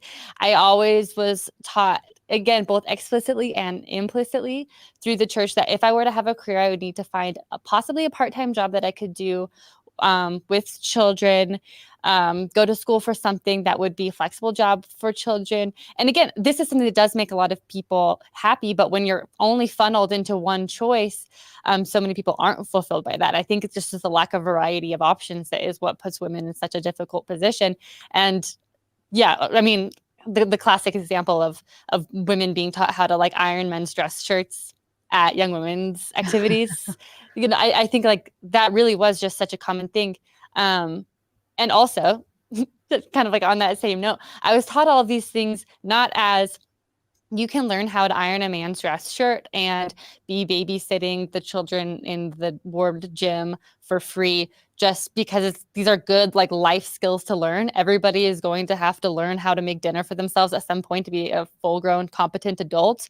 And this is what you do to be a worthy, good woman and good person in general. And so I think like that charged element was really, really relevant when I was growing up and into college. Celeste? Yeah, I think this brings up a really interesting discussion around choice, because there is a very big discussion happening online and on TikTok around Hannah Neeleman, and if she's just living out her exactly what she chose for her life. And so get off her back. This is what she chose. This is what she wanted. She's choosing this currently. Like she's choosing to live differently. That's her choice. And I have an interesting relationship with that word, because again, if you had asked me when I was in my 20s or early 30s, I've been like, oh, I could have worked. It was my choice. And now I see it as like growing up, it's not like the two choices were handed to me as completely equal. Like you could have a job if you grew up, or you can be a mom, either one. No, it was like, Or both. it's as if like I was at a crossroads, and one road said like God's will, and one road said Satan's will, and it was like, well, it's your choice. It's your choice. What do you want to choose? You know, it's like that's my choice. But like, why would I choose Satan's way? Like, why would I choose this way? Anyway, so it was very much the implicit understanding, expectation, implicit and explicit, to have, if you're going to work, mom is on top. Mom is the top priority. That is the main goal. That is literally why you're here on the earth, to multiply and replenish the earth. That is your purpose.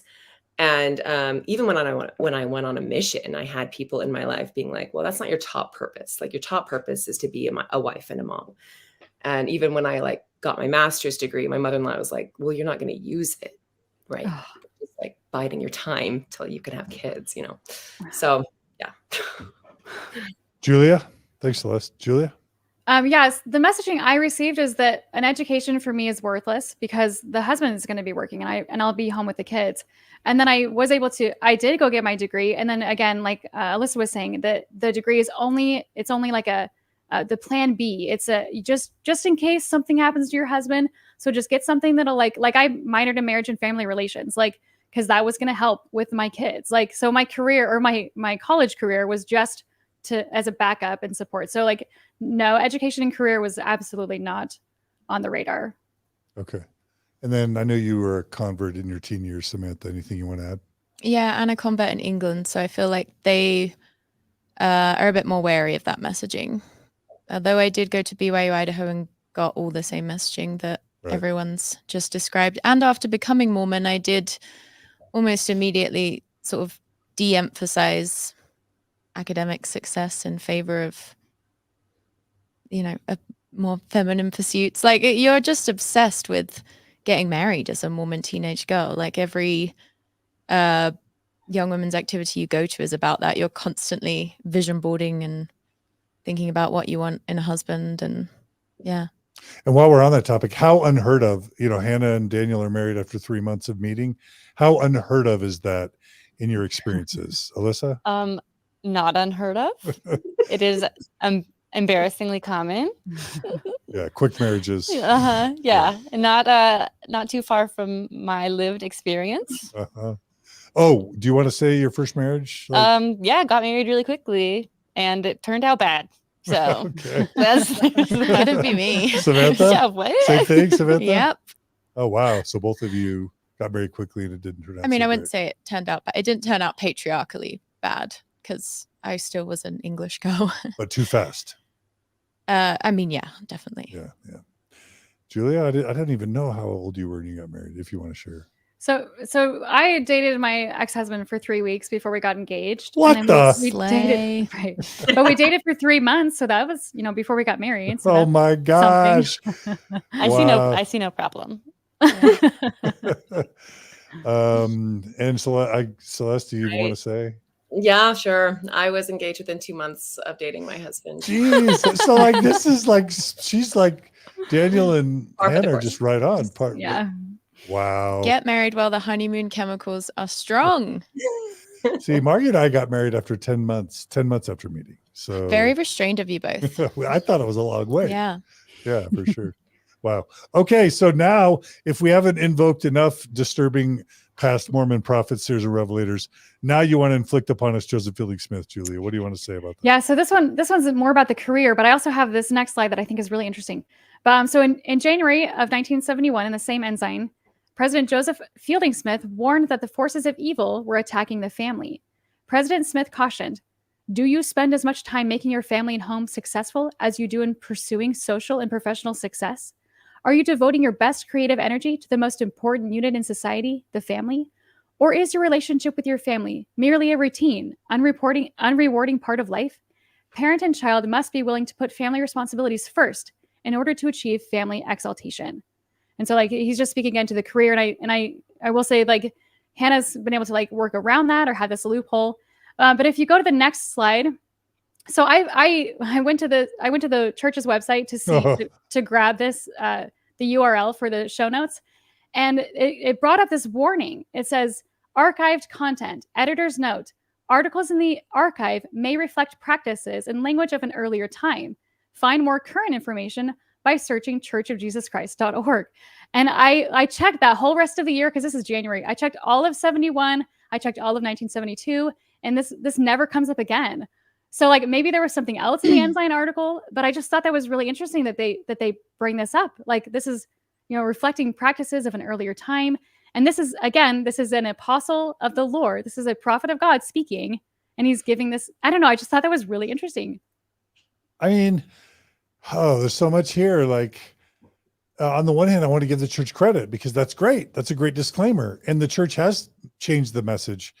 On the other hand, these quotes and passages are in books on everyone's shelves. They're in magazines and everyone's archives. They're in Sunday school manuals, and they're what parents and grandparents and bishops and leaders were taught, like we said, for generations. And so that stuff doesn't wash off. It doesn't go away. And just because like on the internet, a disclaimer, a very vague general disclaimer is given, it doesn't even denounce it or apologize. And so like, how much does that little disclaimer really impact culture? Pretty much none, even though I want to say good job, church. What do y'all think? I think you said it perfectly. Okay, sorry. And it's also an editor's note too. It's not like it's a quick, even the first presidency saying, hey, note from the first presidency, we have removed this. It's like, oh, this is just the people on the website decided this was old. Like is how it comes across. It's just not really doing much to say that it was not acceptable teachings or language. And there's never the denunciation, like, don't believe this shit anymore. You know what I mean? It's more just like, Sorry, hey, we taught this constantly in worse and worse ways than even this. our bad. Yeah. It's more just like, hey, we have new thoughts now. Hey, don't hold us accountable. Yeah. All right. So now we've got a video of Ezra Taft Benson, Julia. Yeah, this is from his talk to the Mothers in Zion, and this was from 1987. All right. What does Ezra Taft Benson, former president of the Mormon Church, have to say about mothers? Numerous divorces can be traced directly to the day when the wife left the home and went out into the world into employment. Okay. Why would exposure to the world make a woman no longer want to be with her husband? Also, isn't this the exact article or the same reason why women weren't supposed to vote? Because it was too dangerous to go to the polls. Like, we're just regurgitating the same ideas. It's not good for a woman to hold a pen. Yeah, very, very scary. Celeste, anything? It just reminds me, it's just like classic patriarchal control. Like in the book Thousand Splendid Suns is a fictional book about like Afghanistan in the 90s, and women were absolutely forbidden from going out in public, like just stay in the home. Absolutely, like stay in the home. It's just like textbook controlling women, stay in the home. Which Brigham Young explicitly taught as well. There was a time where he was basically saying like, too many women are getting together to kind of gab outside the home. It's best if you all just stay locked in your houses. Yeah, he said that specifically about the Relief Society, yeah.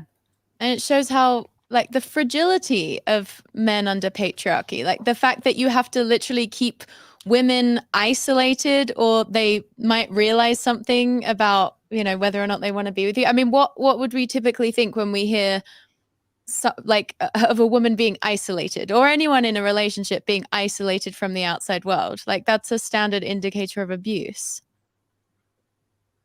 What would y'all say to the idea of somebody saying, look, a kid's going to do best with the full-time caretaker.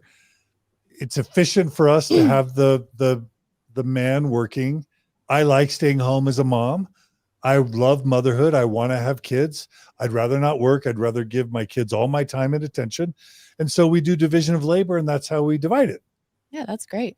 If that's what you want to do. I feel like I would, if I was a parent, I'd want to be a stay-at-home mom, because I feel like I would genuinely enjoy that work. But that's for men to be prescribing it across the board to all women, I don't think is good. And I think it has a really negative impact on children. Like, children suffer when their mothers are not creatively fulfilled or emotionally fulfilled, socially fulfilled. Like, you can't isolate a woman just to her family and like expect her family to provide for her every need as like a complex human being, and then not like, kids pick up on that stuff and they suffer. And then it's like, what message is that sending to little girls? Like, this is what I have to look forward to. I mean, it's kind of like what do Mormon women have to look forward to in terms of like, when we look to Heavenly Mother for like, what's it going to be like for eternity? Well, we're not even talking about her. She's apparently women are primarily responsible for the nurture of children, but on this plane, in our second estate, we're just praying to the man for some reason.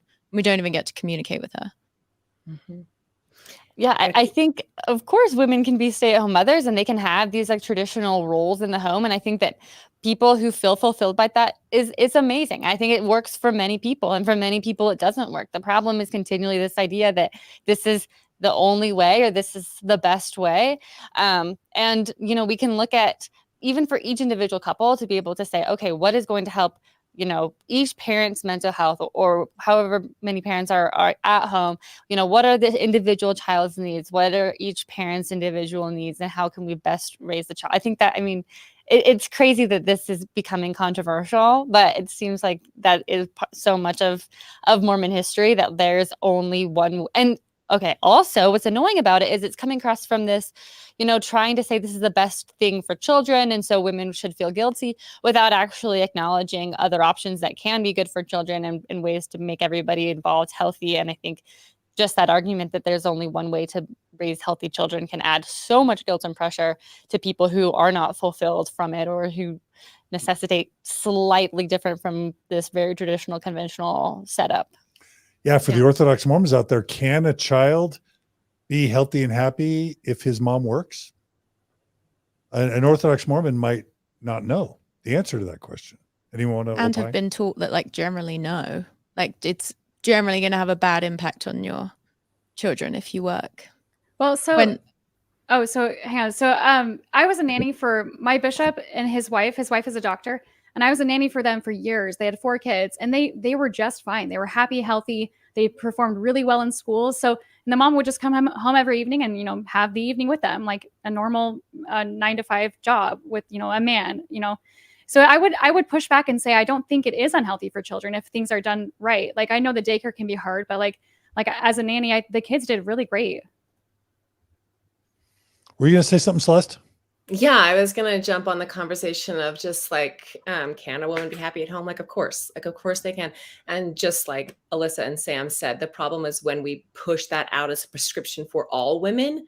I got this idea from Sonia Johnson, but it's always stuck with me that like men get to be whatever they want, right? They get to choose their passion and their vocation. They get to be a farmer or a CEO or a writer or a professor or a scientist.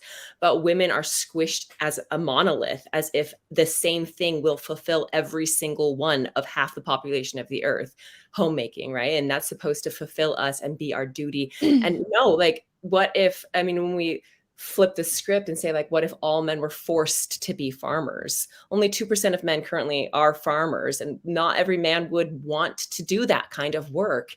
And so saying that every woman should be fulfilled at home is the problem, because not every woman is going to be fulfilled making peanut butter and jelly sandwiches and chauffeuring her kids to soccer. And also in our society, we do tend to squish mother and caretaking roles such as cooking and cleaning, and they should be separate. You should be able to have a relationship with your kid without necessitating the cooking and the cleaning and the chauffeuring and all of that. But right now they're kind of one. So to say that all women should be fulfilled by that is crazy. And it's making us all into this one thing. And I think also in these conversations, just the ones that we just had, is, well, what's best for the kids? What's best for the family? It's never asked, like, what's best for the woman, because we don't care, because we just think that the woman should always be the sacrificer for the children, for what's best for the children. But the woman is a human too. And we should be asking, like, what is best for the woman? And if you've read The Feminine Mystique by Betty Friedan, and the phenomenon that was in the 1960s, there was just the fact that was a phenomenon, pointing out this problem with no name, the depression of housewives. It's not fulfilling for all women. It's clearly not. And so the fact that we need this propaganda to be told to us in the church over and over and over and over and over, this is the most fulfilling thing. You love this. This is the most fulfilling thing. This is your purpose on earth. It's infuriating. And I think it has to be that way, because it's clearly not working for all women. Yeah, they wouldn't have to constantly be reinforcing the narrative and the prescription if it just obviously was the most fulfilling thing. Then and they're always reinforcing gender roles, which they say are so fixed and eternal, but they constantly got to be corralling you into the right box there, because apparently it's not so natural and obvious. And can I just add a final touch? In Mormonism, we always forget this. In Mormonism, it's worse than men are telling women what their ultimate role is. It's not men, it's God. When a Mormon prophet, seer, and revelator, special witness of Christ, says, Ezra Taft Benson, pick your dude, Joseph Fielding Smith, when they say a woman's place is in the home, no birth control, as many kids as possible, the husband, they're speaking for God and Jesus to a Mormon. So it's not the men talking, it's God and Jesus telling women what he wants their role to be. And then what happens if you took this because it was God saying you needed to take this role? What happens when you're not fulfilled, Mormon women? If God was the one who told you needed to be fulfilled by that role, Then you're not listening to God. Then you're sinning. It's your fault. if you do it and you're miserable, then what? Then you're not fulfilling your heavenly role as a human. God's mad at you. Celeste, what does a Mormon mom feel if she's obeying God, becomes a mom, and then she's wants to die? It's your fault. You're doing something wrong. You're not faithful enough. You're not doing it well enough. You're not going hard enough. Somehow this is on you. Yeah. And that can lead to really bad consequences. Yeah. Okay. Should we go back to the quote, Julia? Yeah. To So the this story? so this is another part that I just thought was really interesting of why she stops herself when she's answering a question. So Agnew asks, is she a feminist? I feel like I'm a feminine. She stops herself, Hannah. There's so many different ways you could take that word. I don't even know what feminism means anymore. She absolutely feels as though she has become politicized by other people. We try so hard to be neutral and be ourselves, and people will put a label on everything. This is just our normal life. And do you guys have thoughts on why she would stop herself from saying that she's a feminist? I mean, I think it's that media training kicking in. And also the part of her audience that she is trying to be aspirational to. There is a lot of crossover between Tradwives and this anti-feminist idea, this binary thinking between being a Tradwife or you're a single cat lady, although you do it lovely, Sam. So nice. but I think like this inability to sort of see any sort of nuance in women's roles. I think some of her content, caters to that audience that would be worried about the term feminist in particular. And so when she says that it's politicized, that they try to be neutral, I think that like what they're doing and having such a huge following is inherently not neutral. She's not just living her normal life. She's posting it, trying to literally influence 10 million people. Yeah, and this is a really important Mormon context, especially for Mormons who don't know their history, which is most Mormons, and for never Mormons. A viewer just wrote, Leanne York Tate just wrote, feminism is an F word to Mormons. Let me just explain. In 1993, I'm at BYU. A bunch of Mormon feminists come out, publish books, start talking about feminism, start talking about Heavenly Mother, praying to Mother in heaven, and trying to educate the church membership about the pros of feminism, and they're excommunicated. Look it up, September 6th, Lavina Fielding Anderson, Maxine Hanks, Margaret Toscano, others, right? And then fast forward to 2014, another prominent Mormon feminist starts leading an ordained women movement to try and get, women ordained the priesthood in the church. They all identify as feminists. And of course, the leader of that ordained women movement in 2014 is excommunicated. So the Mormon church has a long history of excommunicating self-proclaimed feminists. So is it any wonder that Hannah Neeleman doesn't want to embrace the title or the label? Yeah, it almost read to me like she maybe in her own mind sees herself as maybe a bit of a feminist, but she's also aware of how her community might respond to her taking on a label like that. Yeah. Celeste, anything you want to add there? I was struck by the, I was just trying to be neutral. It's a very Mormon woman thing, very conflict averse. You're putting the politics. We don't ever talk about politics. We don't ever talk about politics. We're just so neutral. And but their lives inherently kind of aren't, But Yeah. All right. Well, Julia, the next little section's about birth control. Do you want to, should we jump to that quote? Yeah, so there's a little scene that Megan Agnew has with this family. She says, "We passed the family's minibus, a 15-seater. Is the aim to fill it? Someday, yeah," Daniel says. "We are getting old and worn out," Neeleman says, baby Flora strapped to her chest, sounding less sure. "So we'll see." So is the idea to fill it? The man says yes. The idea is to fill the minivan, the 15-passenger minivan. That's 5 more kids. It's ambitious. Yeah. I pressured Margie into having more kids than she wanted. I did, full on. And she had 4, right? Mm-hmm. So, yeah. All right. Well, Julie, you've got a quote. Is this the church's history as it relates to birth control? Yes, the church has a strong history with this. So this is from 1918. This is the prophet Joseph F. Smith. He taught, "Those who attempt to pervert the ways of the Lord and to prevent their offspring from coming into the world in obedience to this great command are guilty of one of the most heinous crimes in the category. There is no promise of eternal salvation and exaltation for such as they. For by their acts they prove their unworthiness for exaltation and unfitness for a kingdom where the crowning glory is the continuation of the family union and eternal increase, which have been promised to all those who obey the Lord, who obey the law of the Lord."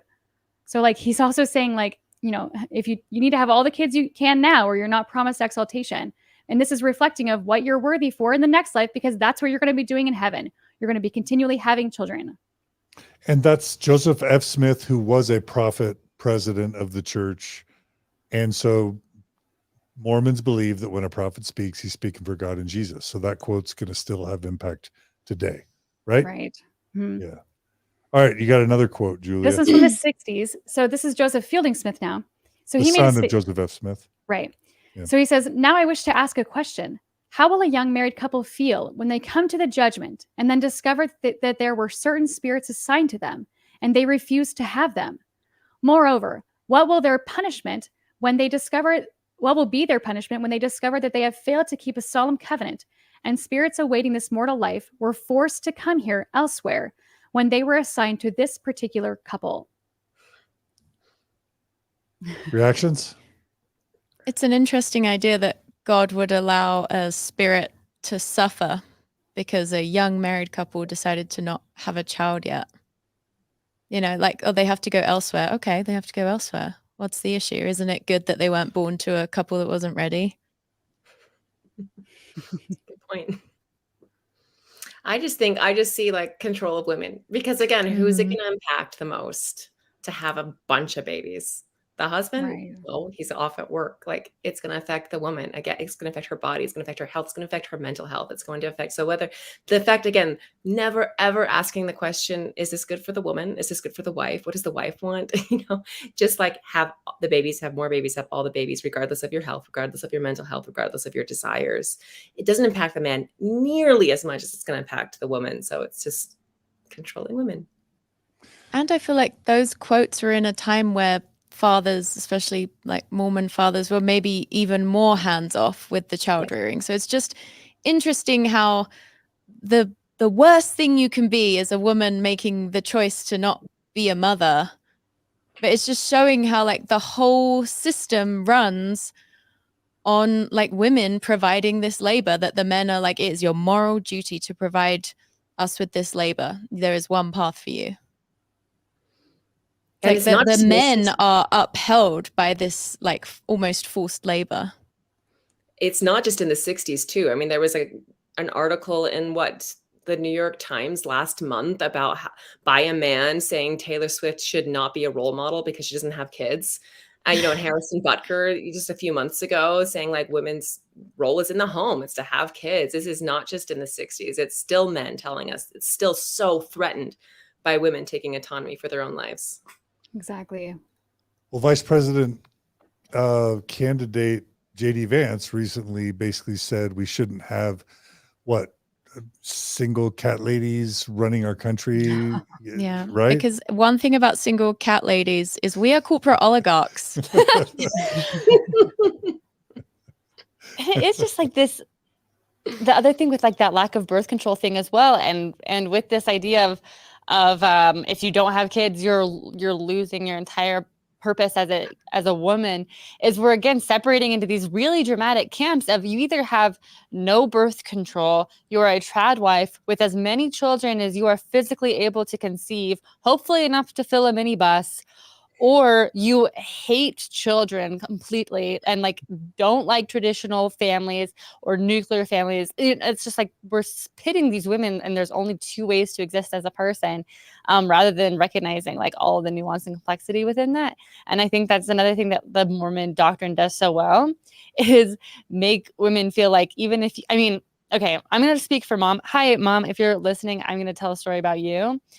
She had 2 kids, and she was asked all the time, like, oh, why didn't you have more kids? And I was asked all the time, like, at random grocery stores by clerks, oh, like, is your mom unable to have more children? Like, what a weird thing to say to an 8-year-old also. But it was so common. And my family was very Orthodox and traditional, but just the idea of only having 2 is like, you're still not fulfilling, something's lacking. And also, like, my dad was never questioned about this, at least that I know of. He can tell me if otherwise, but at least for most of the conversation, it was like, oh, Mom, you didn't want more. That's kind of weird. Yeah. That reminds me. So of the top 15, you have Oaks and Nelson, who have a lot of kids. I think Nelson has 8, and then Oaks has 6. But the rest of them have an average of like 3 or 2. So like your mom having 2, I mean, what are the apostles and prophets not getting the message that they need to have a lot of kids, or like has times changed? Like, I don't know. I just thought that was interesting because like my parents never got the message that small families are okay. They had so many kids. Anyway, I just thought that was interesting. I know Holland, quote, only has 3 kids, Holland and Pat. And I say that in air quotes. Let me just push back a tiny bit, maybe. So I remember growing up as a Mormon that there were families with 12 kids. I remember that a lot. I do want to say that the church, and we're going to play a clip in a second, but I do want to say that the church at one point had a formal policy that birth control was a no-no, but at some point they changed that. And now they no longer, in modern times, teach that birth control is bad. So in that way, the church has, quote, gotten better or more progressive. And so in some ways, you could argue what Hannah and Daniel Neeleman are doing is not really the norm for modern Mormons. Most modern Mormons probably have on average 3 kids on average, and maybe 4, 5, or 6 if they're getting really heavy, and maybe 1 or 2 if they have fertility problems or are slackers. What do you guys think about, and I'd say that jokingly, but what do you guys think of the idea that Hannah and Daniel are actually going way outside the norm for 2024? When I was in Institute 10 years ago, I think me and Hannah are similar-ish age, the manual still had an entire section on birth control. I mean, it was just full of quotes from prophets and apostles talking about how it's bad. So they still have when they're thinking about birth control, maybe you go to the church's website, you look up quotes about birth control. I don't know. But it's like, once again, just one of those things where you can't have like an entire history of quotes from prophets and apostles talking about how birth control is not God's design, and then just have that, like not be in people's psyches anymore or in the culture's psyche. But still, y'all don't have a lot of friends with 8 kids, right? I have. Not many. One of my closest friends has 8 kids. One of my sister-in-laws has 9 kids, and another of my sister-in-laws has 7 kids. So it's not at super. I was just a very righteous strain of Mormonism. But and Julia, what about you, Julia? Friends, family that? Oh yeah, yeah. I have a lot of cousins that have a lot of kids, and they're still having kids. There's people in my old ward that have just a lot of kids. But yeah, the people like in my immediate surroundings just have a few kids. But yeah, it's definitely here too. Okay, so it's still very Mormon to have a lot of kids. I'm hearing you say, just not everybody who's choosing that.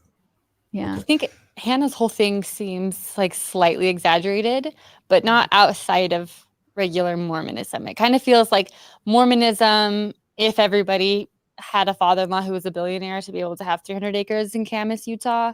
But like the general, again, not every Mormon is churning their own butter, for sure. Most probably aren't. But so it seems like some of these things are definitely exaggerated, and that hence, a giant social media platform.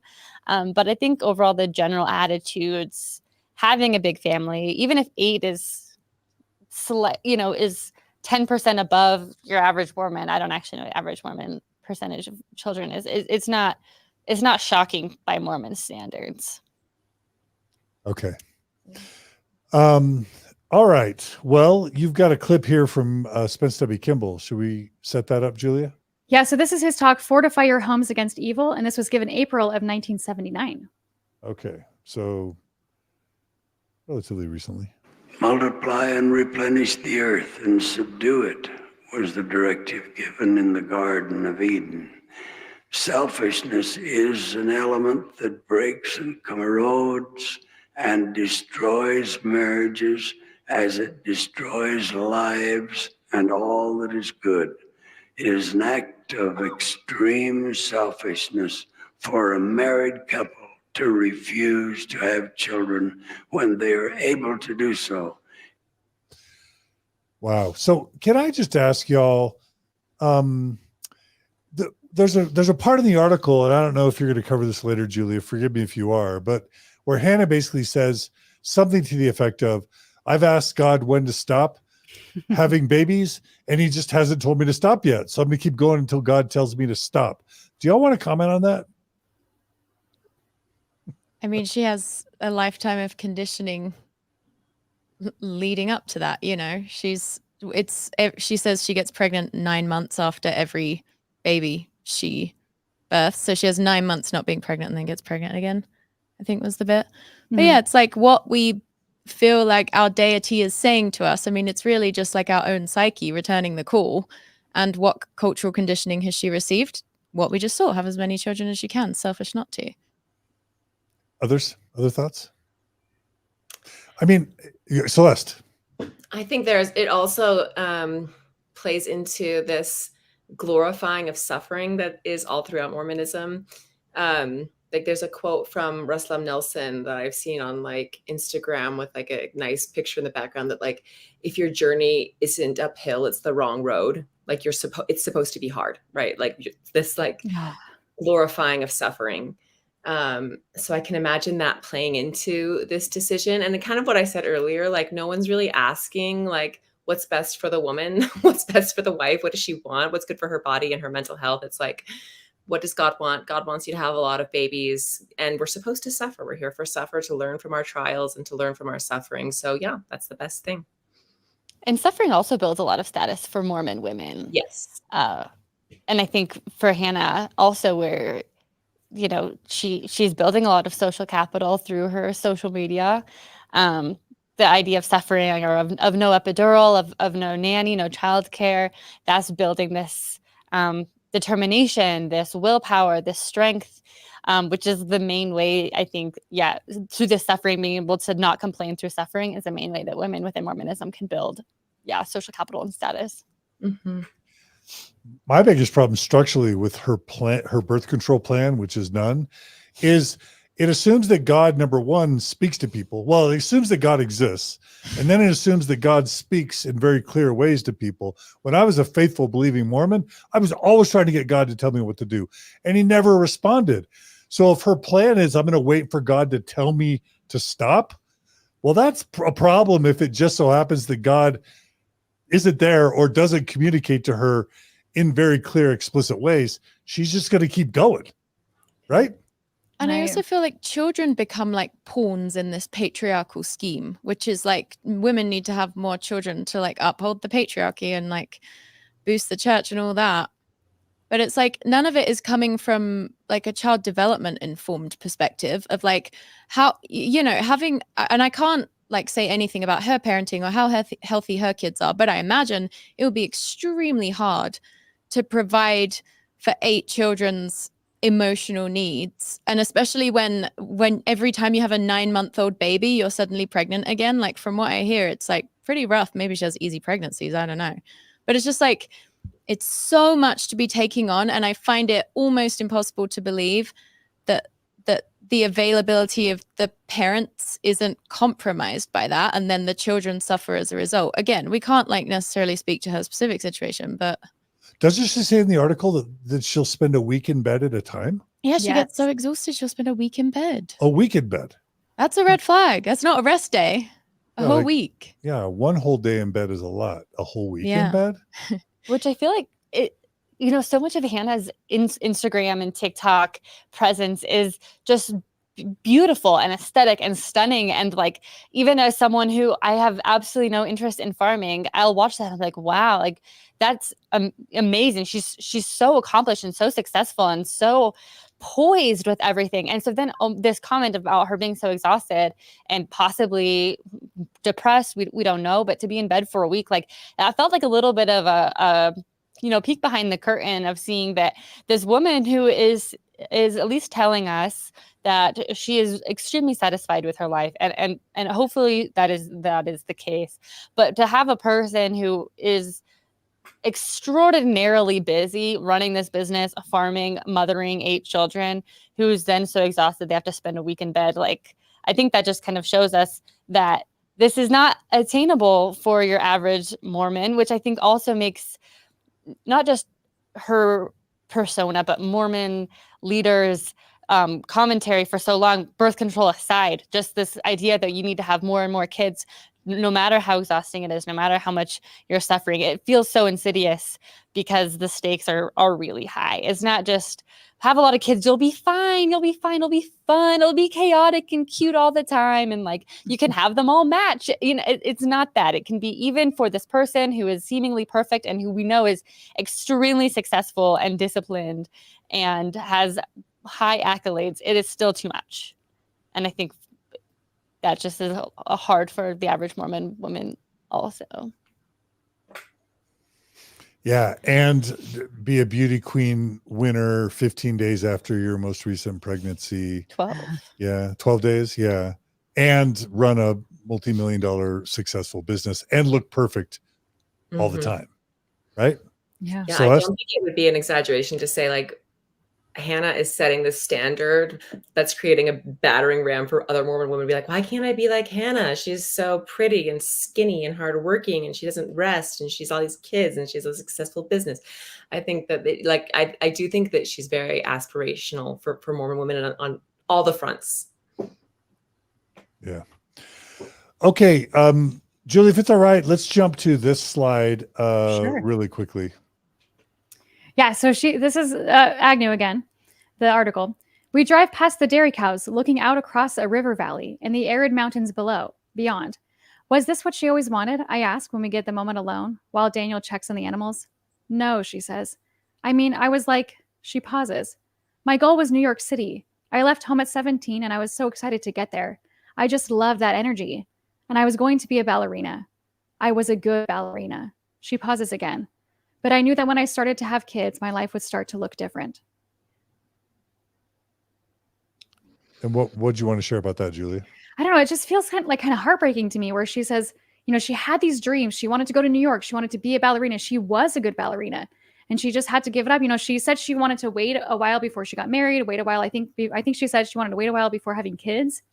And then like, you know, her husband says, no, we're not going to wait. We're going to do this thing. And so those dreams were just gone. I just feel heartbroken for her that she didn't get this, that she wanted this thing and wasn't able to get it. Yeah. All right. Well, let's jump to, I'm going to go ahead and skip that next video. If any of y'all want to check out a really super heinous talk, check out Ezra Taft Benson's To the Mothers in Zion. Do you think we should play that, Julia, or is it okay? Do you think we've made that point about him basically saying it's evil to live outside the home? So this one I thought was interesting. We don't have to play it, but I can just talk about it. So he was saying that it's that God wants women to work in their home. He wants them to iron clothes. He wants them to clean the house. He wants them to do stuff like take care of the house, not just the kids. And what I thought was interesting is because they have, I'm really glad to hear this, but they have a what did they call it? A cleaner, a person who comes into their house and cleans the house.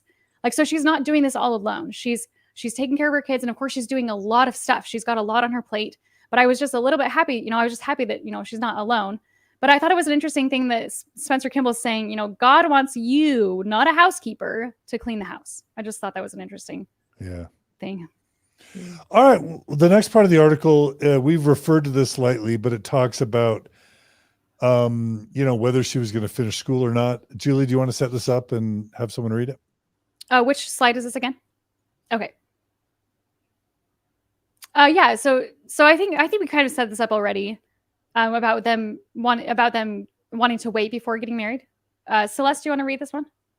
Yeah. Back then, I thought we should date a year before marriage, she continues, so I could finish school and whatever. And Daniel was like, I'm not going to work. We've got to get married now. Oh, it's not going to work. We've got to get married now. After a month, they were engaged. 2 months after that, they were married, moving into an apartment Daniel rented on the Upper West Side. And 3 months after that, she was pregnant, the first Juilliard undergraduate to be expecting in modern history. What do y'all think about a fiance saying, that's not going to work, we're getting married now? Thoughts? Well, it didn't work for me. Oh. But it's like such a common Mormon story. You know, I think that like most Mormons who would read something like that, it's a very common rhetoric. It's shocking when I hear it. Yeah. You know? Imagine if the genders were reversed. We'd be like, oh, controlling woman. And this is the part that's like deeply concerning to me. Because first of all, you know, it's not as simple as him just being like, that's not going to work. It's like, how did he have that power over her? How did he have enough power 1 month into them dating for her to say, I really want to date for a year before getting married, which is a super reasonable request. And he's just like, no, like, I'm not concerned what you want. Like, what I want needs to fly. Like, what gave him that power? I mean, I guess that's what we've been kind of talking about in this episode. But I'm like, that's the concerning piece. Like, her not fulfilling her dreams of becoming a ballerina. I don't know. A lot of people have dreams as a teenager that they don't follow through on. And it's entirely possible that motherhood was calling to her more than the life of a professional ballet dancer, which is also grueling. Like, being a professional ballet dancer is hard. So it's like that we can't really know either way. But it's like, this is just like, this is concerning. Like, there's no way to sort of like justify someone saying, I want to wait a year, and then him being like, nope. And then like, okay, she just does what he wants. Why? I can remember being in that position. And I think the mission thing is really disconcerting when you're a woman and you're dating someone who's been on a mission. Like, the default assumption is like, well, they're closer to God than I am. At least I can remember very distinctly thinking that when I was dating a guy and he was like, I went to the temple and God said, we're supposed to be married. And I didn't marry him, but it took me back because I was like, well, he's been on a mission. So he probably has a better communication, a better like access line to God than I do. Like, he's probably more righteous. So like, maybe that's really something. Maybe I should listen to it. And thank goodness I didn't. But like, I can remember being in that like deferential position to be like, well, he's probably more righteous than me because he's been on a mission. And it probably isn't insignificant that he's the heir to $1 billion fortune, right? Which is Fair. the only reason he got a first date with her anyway. But trapping her on Yeah, an trapped her on a airplane.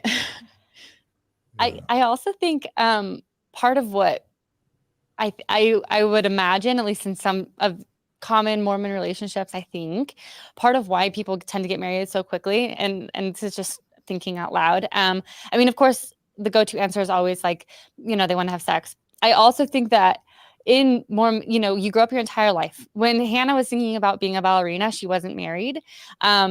But I'm sure that was still in the back of her mind constantly, because that's what she was taught. If she had lived an Orthodox traditional Mormon upbringing, that is still always the get married, get married, get married, get married. That's the best thing you can do. Get married, be a mom, get married, be a mom, get married, be a mom. So it would not be surprising if, even though she had these dreams, that was still in some way a backup plan, because this other influence was so strong. And so as soon as it became an option, I think within Mormon relationships, like, we haven't really taught how to progress a relationship other than marriage. I think that, like, for so many of us, when we really think that we love somebody, the only way we really know how to articulate that is by getting married and having kids. Like, we don't really know the nuances of what an adult romantic relationship can look like. It's like, I really love you, I want to spend more time with you, I think that means we should get married. Like, that is just a really common experience that a lot of people have talked with. Like, once you get to a certain point, that's the only way you know how to progress a relationship. And so a month is quite quick. But I do think that, like, it wouldn't be surprising if, as soon as the one thing that she said in one of the articles was, at the end of the summer, she wanted to be a ballerina. At the beginning of the school year, she wanted to get married and be a mother. I think, like, when you have a lifetime of that as the ultimate goal, as soon as that becomes available to you in any way, it makes sense that would become appealing really quickly. Yeah. I also found it concerning how the article talked about how he basically just, the first time he saw her, he was like, yep, I'm going to marry her. She's the one. The priesthood? Pardon? Was that the priesthood? Yeah, maybe he just got instant revelation, which would be cool. But it's like, and I know some people have like romantic ideas about love at first sight. And so I don't know, but it just feels like that shows like the objectified view of women in Mormonism, because it's just like, here's this woman who's completely gorgeous, she will be mine. Not like, oh, I want to find out about her thoughts and feelings and dreams and personality. It's just like, all it took was seeing her, and he was like, yep, she'll be mine. I'll figure out a way. She's saying no to him for 6 months. He's like, I'm going to put myself on the flight next to her. Yeah. Love it. For those who think that, well, this is just Joseph Fielding Smith and Ezra Taft Benson and Spencer W. Kimball, old prophets, let's play a quick clip of a modern, very senior apostle. He's the acting president of the Quorum of the 12. He's second or third in line to become prophet. Much beloved Elder Jeffrey R. Holland. And what he's about to say is stuff he taught when he was president of BYU while I was there. We in the presiding councils of the church hear far too often, and perhaps you do as well, that many of our youth and young adults are terrified to get married. In extreme cases, they're fearful that the world's about to end in blood and disaster, something they don't want to take a spouse or a child into. In less severe, more common cases, they're fearful that the world will just get more difficult, that jobs will be too hard to find, that one should be out of school, out of debt, have a career, and own a home before considering marriage. Good grief, on that formula, Sister Holland and I still wouldn't be married. Seriously. When we got married, we were both still undergraduates at BYU, neither set of parents able to help us at all financially, no way to imagine all the graduate education we still had yet ahead of us, and this with $300 between us on our wedding day. Now, that may not be the ideal way to start a marriage, but what a marriage it's been, and what we would have missed. Yeah. So still the message, maybe just in little more subtle ways. I don't know. Yeah. Yeah. Okay, let's go back to the article, Julia. Yeah, so it talks about Daniel getting a job as the director of his father's security company and things like that, and how they move to Brazil and things like that. But I wanted to focus on this other part where she says, our first few years of marriage were really hard. We sacrificed a lot, she says. But we did have this vision, this dream, and Daniel interrupts. We still do. What kind of sacrifices, I ask her? Well, I gave up dance, which was hard. You give up a piece of yourself, and Daniel gave up his career ambitions. I don't really feel like he gave up his career ambitions. He had just had an ambition he wanted more than the business thing, because it seems like he always wanted to do the farm thing. He still got the career he wanted. Yeah, I'm wondering, how did he give up his career ambitions? He wanted to be a security guy for his dad? What was that? What part of himself did he sacrifice? Yeah, I don't know. Seems like he's living his dream. It's also interesting. Creative nonfiction writing 101 is when you're, writing a first person narrative and then you jump to second person. That's usually when you're saying something really vulnerable and you're trying to distance yourself from that. So you say you, and if you're in a writing workshop, they'll always switch it back to I. They'll say, oh, look, you're trying to avoid something here. Let's switch it back to I. And I notice that's what Hannah does here when she's actually saying, for a quick moment, probably the most heartfelt, vulnerable thing that she says throughout this article is, I gave up dance. Okay, that's the seemingly surface level or career equivalent to Daniel's career ambitions. And then she said, you, clearly referring to herself, you give up a piece of yourself. And like, there's even a little bit of shame or hiding away from the vulnerability and being able to admit to this reporter, like, yeah, I gave up a little bit of myself. And I think the way that she says that and just the sentence itself is just truly, truly heartbreaking and one of the hardest moments in the article. Beautiful. Thank you for sharing. All right, Julia, let's grab this next quote. Go for it. Yeah, so this is Agnew's perspective. She says, I look out at the vastness and don't totally agree. Daniel wanted to agree with him having sacrificed much. Daniel wanted to live in the great western wilds, so they did. He wanted to farm, so they do. He likes date nights once a week, so they go. They have a babysitter on those evenings. He didn't want nannies in the house, so there aren't any. The only space earmarked by to be Neeleman's own, a small barn she wanted to convert into a ballet studio, ended up becoming the kids' schoolroom. What do you want to say about that, Julia? This was just really heartbreaking for me. This sentence, how Agnew writes so well, but she, Neeleman had to give up so much because he's getting his dream, and this is my perspective, is that he's getting his dreams fulfilled, and then her dreams are just getting pushed and pushed and pushed to like, oh, you can have this extra space, and then like, nope, it's changed into the kids' schoolroom. It's just shrinking. Her dreams are just shrinking. And when he met her and apparently fell in love with her just on site, she was a dancer. Like, that's who she was at that time. That was like her identity. And it just sounds to me like he sees her and he's like, she'd be great in this role I need her to fulfill in my fantasy.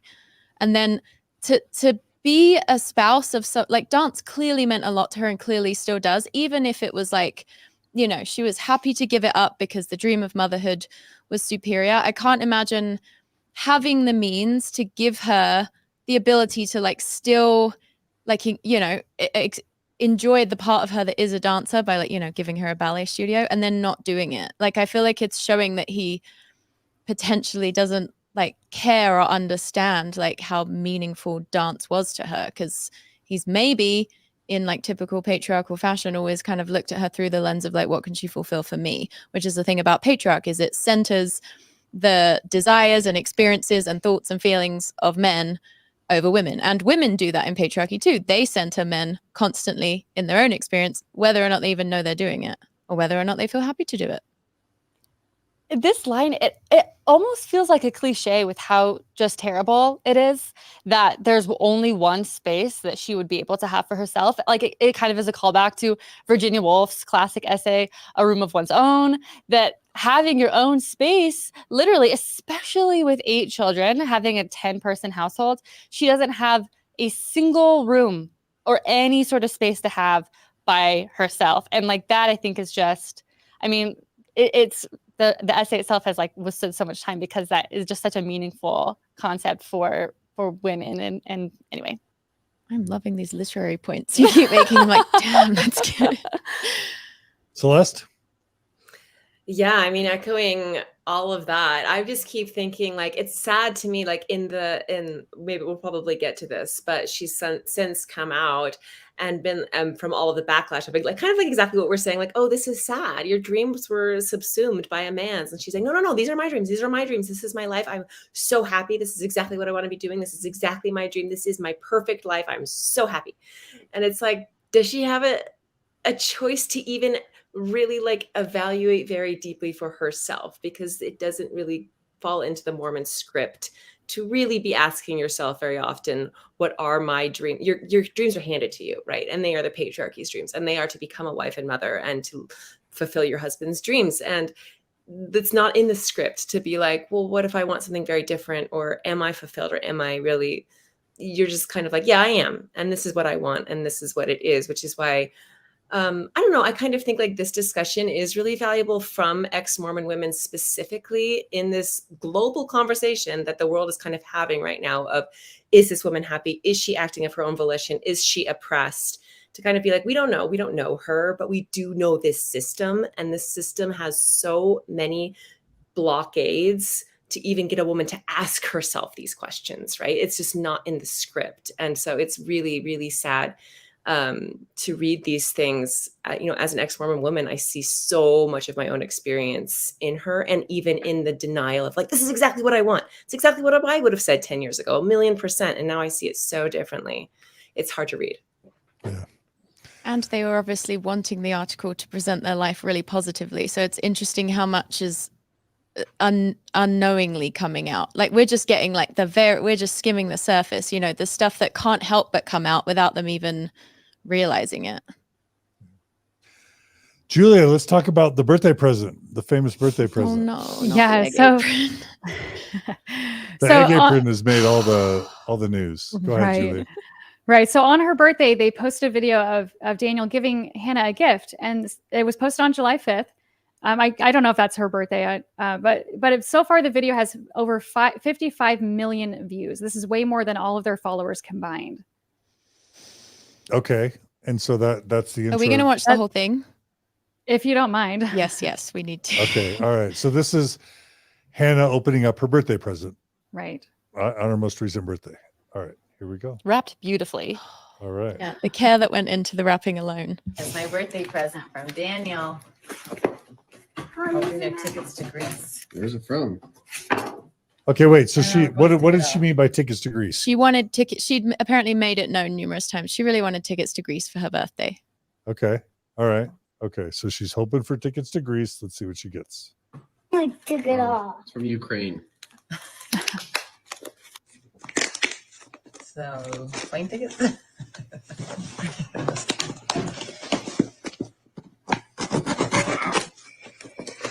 Ooh, a hat I can wear in Greece. Oh my gosh. I haven't seen this. Oh, my egg apron. Oh, Great. And you can gather eggs. Yeah, it's really cute. It's a cute one. That's the best. you can do chores. So she's dancing now in her egg apron. Keep listening. Wait, we missed the bit where he said, "You're welcome." Oh, you're right. This must have been Okay, so what happened, Samantha? In the video, you can tell that in that video she's like trying her best to be grateful. She does a little jig. Yeah, she even gave him a little jig out of this video, even though it wasn't tickets to Greece. But then he says at the end of the video, "You're welcome," because he's like feeling like she's not being appreciative enough. And then That's she how you says, do it. Egg, and that's the tone for sure. right. Yeah, and she just immediately is like, "Thank you." And then they put that on the internet. Like if there was a video of my boyfriend giving me a gift and then he's like, "You're welcome," I would never upload that. But again, it's just the waters they swim in. It's so normal to them. They're like, our friends will love this.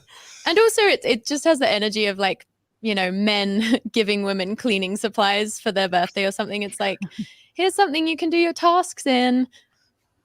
And he was like, "I've been holding on to it for ages." And it's like, if she needs it, she probably needed it ages ago when you first got it.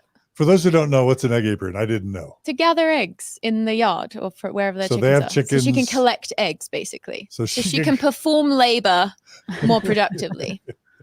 She probably asked for an egg apron. True. And she did say my egg Yeah, apron. which suggests she had some knowledge of it in advance. She's like picked it out. Maybe she even already ordered it. I don't know. Maybe she just picked it out. Why wasn't it with the tickets to Son of a Millionaire? Like with access to an airline. Yes. Celeste, let's get you in. Celeste, you're laughing back there. Oh, well, I exactly when Sam said, like, it just shows it's like so the waters they swim in, because like speaking of media training, like most people probably wouldn't put this up because it's kind of embarrassing to her, especially I'm sure they regret it now that it's blown up, because they posted that video before the article came out. And so everybody's referencing it now constantly. But I think she's probably just like looks at like her desire to go to Greece. It's just like this little thing, just like a little whatever. Oh, silly things that mom wants, and like just posted it like, oh, that's a silly little thing. And the world is like, no, you should get to go to Greece. It's like every comment on her TikTok now is like, send her to Greece, send her to Greece.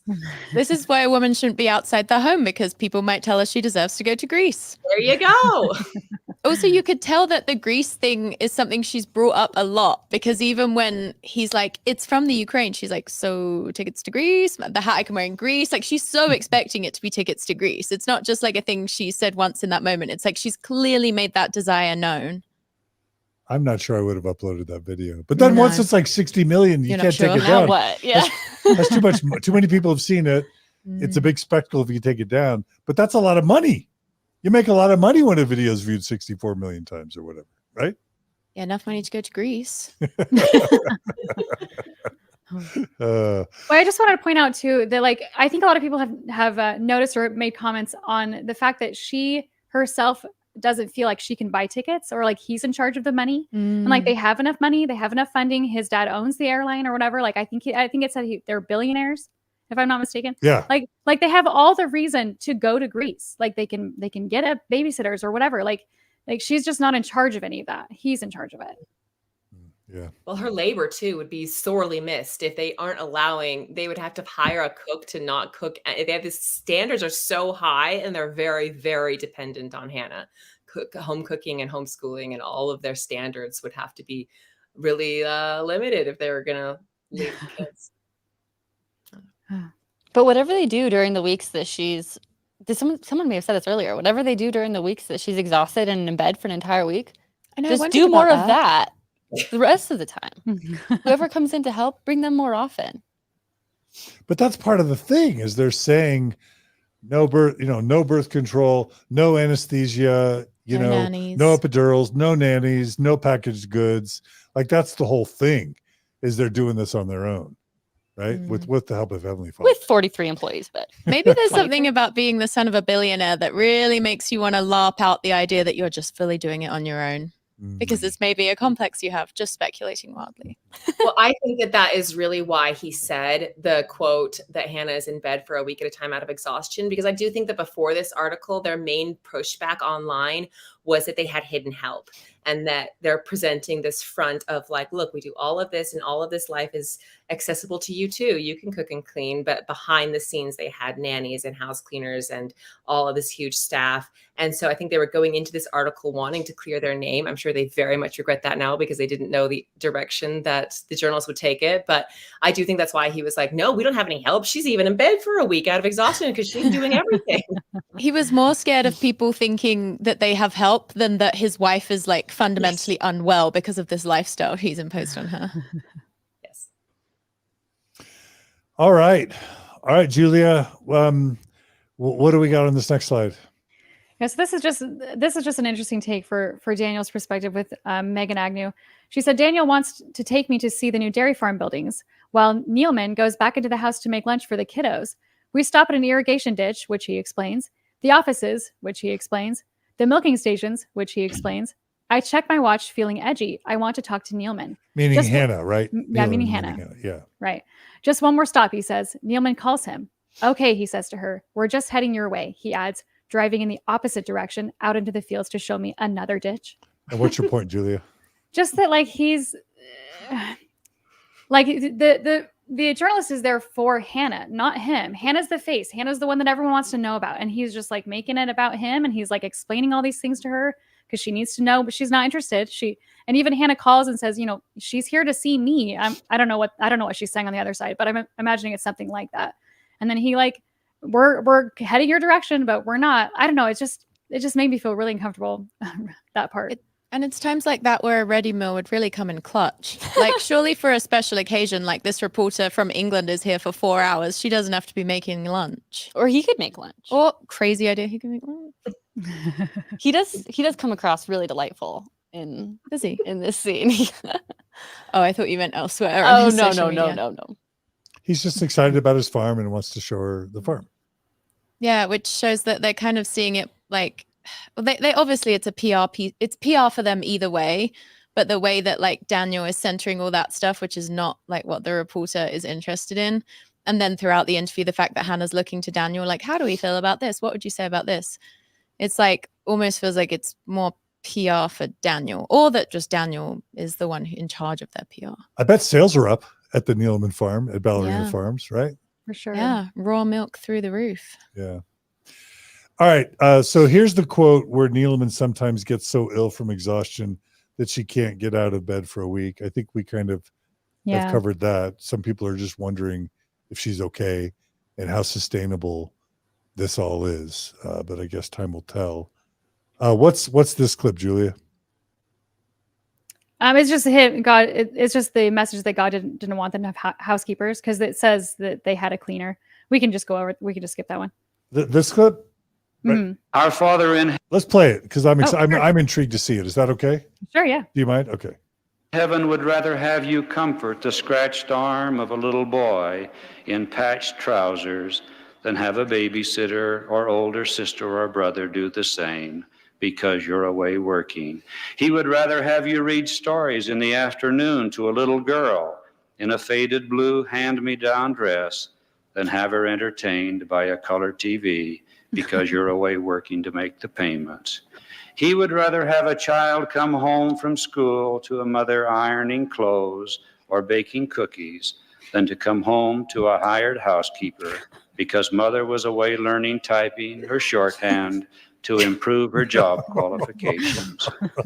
Well, typing or shorthand. How's your shorthand? Selfish mother. That's actually funny because my British grandmother escaped being just a wife and mother in a bad situation in a home to become a shorthand teacher. That was the out for women back in the day, shorthand. How do y'all know that's what you get? Typing or shorthand? Which do you want, Alyssa? Those are your things. I think I'm going to stick with typing. Okay.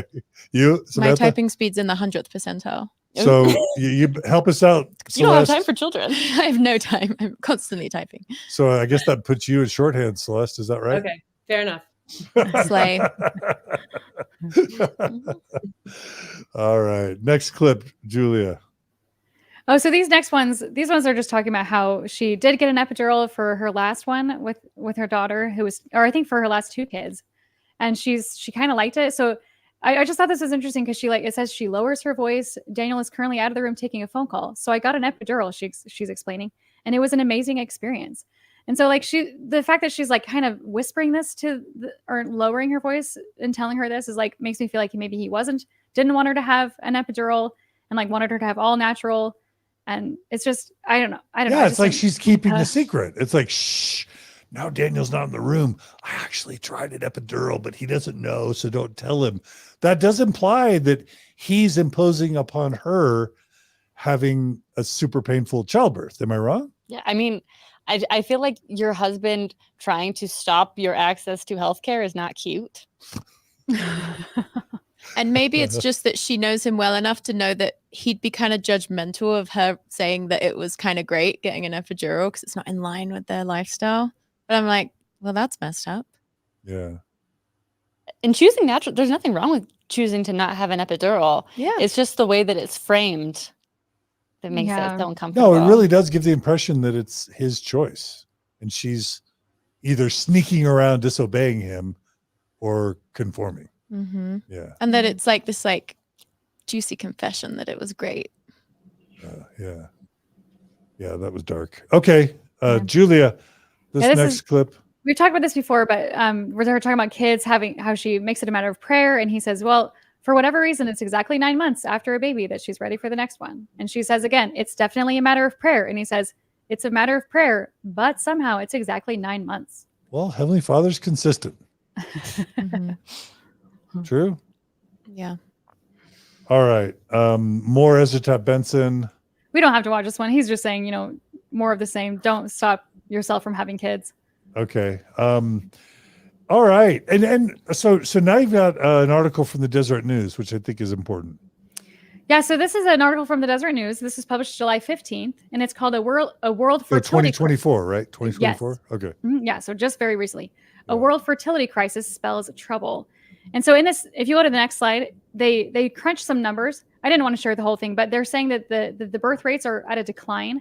And they predict that it says in 2019, these two scientists or doctors published an article, The Empty Planet, The Shock of the Global Population Decline, where they predicted that the world's human population would crest below 9 billion and then begin falling sharply as soon as 2060 or 2050 hit. And then they said, but now it's probably looking more like in the 2040s. He says, this is just over the horizon. It's not like a century away. It's about to happen. I mean, the entire global baby boom is going to be 65 in 2030. So this is Deseret News, the Mormon Church's own newspaper, right, Julia? Right. Yes. And they're stressing, they don't really give any direction for it or any instruction, but they're just saying, you know, the whole world, they're just not having as many kids as before. And then this is reflected, I have a clip, but we don't have to share it. This is reflected in last year, President Oaks and his wife gave a fireside to the young adults. And I think it was May or March, where he brings up these stats. He says, Mormon couples are getting married at a really old age. They're like 26, 25, and they're not having kids, or they're not having as much kids. So the church seems to be really stressed about this, the fact that people aren't having kids. And so you look at people like Hannah who are having kids, or these friends of ours, or Celeste, you talked about your friends who are having more kids. They're like wanting this to be the normal rather than what is the actual normal, where people are not having children. I mean, this is giving Elon Musk vibes. Like, isn't Elon Musk have like 9 kids, and somehow he's really worried about the fate of civilization? It's also evangelical Christian vibes, or fundamentalist Christian vibes, or Christian nationalist vibes. But it's basically this idea that, look at Western Europe. Western Europe is a shithole. They stopped having a lot of kids. They're secular now. And so now their aging populations aren't getting support for retirement. And so all those governments are bankrupt. And now they're having to import immigrants to take all the jobs because there aren't enough children or young people to take the jobs. And now those countries are getting overrun by dark Muslim people. And that's sort of a hellscape for the world. And the hellscape that is Western Europe, where Samantha's from, is soon going to come to the United States. Is that what we're giving here? Are those the vibes that are being communicated, or did I get that wrong? Lots to unpack. I do feel like probably a billionaire's incentive for wanting to keep the global population high as we plunge further and further into climate crisis, versus like these religions that want to keep their numbers up. Like, they have different reasons, you know, for wanting to keep the global population up. But it's just interesting to me that there's entire species going extinct constantly, like ecological destruction is happening, and then we're like, oh, we're going to crest below 9 billion humans. Heartbreaking. Celeste, Alyssa, Julia, any other comments? No? Celeste? I think it's not rocket science to figure out why the Mormon church is worried about this, because they're shrinking and missionary work is hard. So it would be much easier to beef up their numbers if we could just get the women to have 9 kids each. That'd be great. Yeah, that's like their primary strategy. That's the only way they can like keep going at this point, or keep their numbers up. No, that's actually true. Yeah, like in the United States, if it weren't for the birth rate of active Mormons being 3 on average, the church would officially be in decline in the United States. Mm-hmm. That's just a fact. The Mormon church, if it weren't for birth rate, would literally be in decline. So I can see why Oaks and Holland and all the modern leaders are saying, have more babies, have more babies. It's good for the church. Is it not in decline anyway? What? Is it not declining anyway? Or is it? What? No, I think that it's less than 1%, but technically the active Mormon church population in the United States is still somewhere between 0% and 1%. But it's certainly not the stone cut out of the mountain without hands rolling forth to consume all nations that I was taught the church was going to be, right? consume all nations. Yeah. So I can see it's in the church's interest to get their members having babies. Plus, the church has done studies. If they can get you married young, on a mission, married young, having babies super soon, guess what? You're more likely to stay active in the church for the rest of your life. And you're going to do what? Pay a lot more tithing. Am I wrong? The church knows that statistically. So just like how they know if you get married right after you get home from a mission, you're like way less likely to leave the church. Yeah. So, I mean, I guess, can you fault the church for telling its members to do what's best for the church? Yeah, but once again, children as pawns in just like upholding this scheme. Like, doesn't matter what the child's experience is. Doesn't matter if the parents are in debt. Like, you know, poverty being like one of the, like an adverse child experience that has like a negative impact. To list just one, you know. Or if each individual parent is not actually able to care for the emotional or financial needs of 8 children, that doesn't seem to be a discussion whatsoever. Yeah. All right. We're rounding out the end here, but we've got a couple more topics. Julia? Yeah, so this is Megan Agnew again, where she says, I can't, it seems, get an answer out of Neeleman without her being corrected, interrupted, or answered by either her husband or a child. Usually I am doing battle with steely Hollywood publicists. Today I am up against an army of toddlers who all want their mom and a husband who thinks he knows better. Now, do you think she's being fair there? That's kind of a strong attack on the husband, right? I think the Neelemans felt pretty offended by this part of the article. I mean, my just initial reaction, I think, is that's part of just what profile journalism is you're taking an angle, and it isn't supposed to be a flattering angle because it's not like it's their PR. It doesn't have to be a negative angle or a flattering angle. Like, I think just the concept that there is a perspective seems to really offend them. It doesn't feel overwrought to me. I feel like it's obviously direct. But I guess that's just kind of in comment to people saying that, like, this journalist, all media is bad, and this journalist was out to get them. Like, I think that's just kind of like what the job of a journalist writing a profile is. Yeah. And it's not bad journalism to not uphold the narrative that Hannah and Daniel wish would be upheld. Like, she didn't do a bad job. It's not nefarious that she simply didn't see it the way that they hoped she would see it or wanted her to see it. Yeah, just as a reminder, she brought a recorder and she recorded these things. So she knows exactly when he's interrupting and what he's saying and what she's saying. And so, like, she's not wrong. She's being honest, although, it's not the narrative that they want her to tell, but, she's being honest. And if anything, I feel like Hannah's reaction almost shows how entrenched patriarchy is in all of this, because like it's so normal to them that they're like offended by this assessment that like Daniel constantly talks over Hannah. I don't see why the writer would have like a reason to say that unless it was what she genuinely perceived. But it's like these patriarchal norms that are often subtle, but like play out in these like large ways as well. Like, again, they're the waters Hannah and Daniel swim in. So the only reason anyone would be saying that or criticizing them is because they have something nefarious, like there's some nefarious intention, but yeah, probably not. Yeah. I mean, people tell me all the time on Mormon Stories that I interrupt. Do Mormon men interrupt women a lot? You think that's fair, Alyssa? Yes, absolutely. What the? That was a little too strong. You're like, you seem a little bit too bad. You answered too quickly. Celeste, what's your vote? Yes. A million times yes. Oh, man. Ouch. Ouch. It's me. I'm Mormon man. I feel like I interrupt you more than you interrupt me. Thanks. You're kind. Julia, your vote? Oh, I don't know. Like, I guess. I know I was interrupted a lot by the Mormon men that I was around, but I don't know if that's indicative of everyone. So if it's true, Daniel comes by it honestly, I guess, right? I mean, it's how it would have been modeled. All right, so we're coming to the end here. There's a segment where Daniel puts all the kids in the garage. Anything you want to say about that, Julia? Or all of her dresses. Yeah, sorry. So they're talking safe. The kids are safe. They're not in the garage. Okay. Yeah, so this part, like, it just broke my heart too, where she says, she does this Miss America to help break things up, to have something else in her life. And now all the sequin gowns, she's asking where they are. And they're like, well, they were in the cupboard. And then, Daniel, Henry, Charles, George, everyone kind of pushed her out of the all their stuff pushed her stuff out of the cupboard. And so it says, she ends the article by saying, so Daniel put them in the garage. And it's just like the space that is given for Hannah is just so small. Like she's trying to have space and then it's just being taken away from her. And that was just that last sentence was really impactful. Okay. And how she says that she did the pageantry to like break things up. So it's interesting that she feels the need to break things up, given that other quote we read that motherhood is the single most exciting thing a woman could do.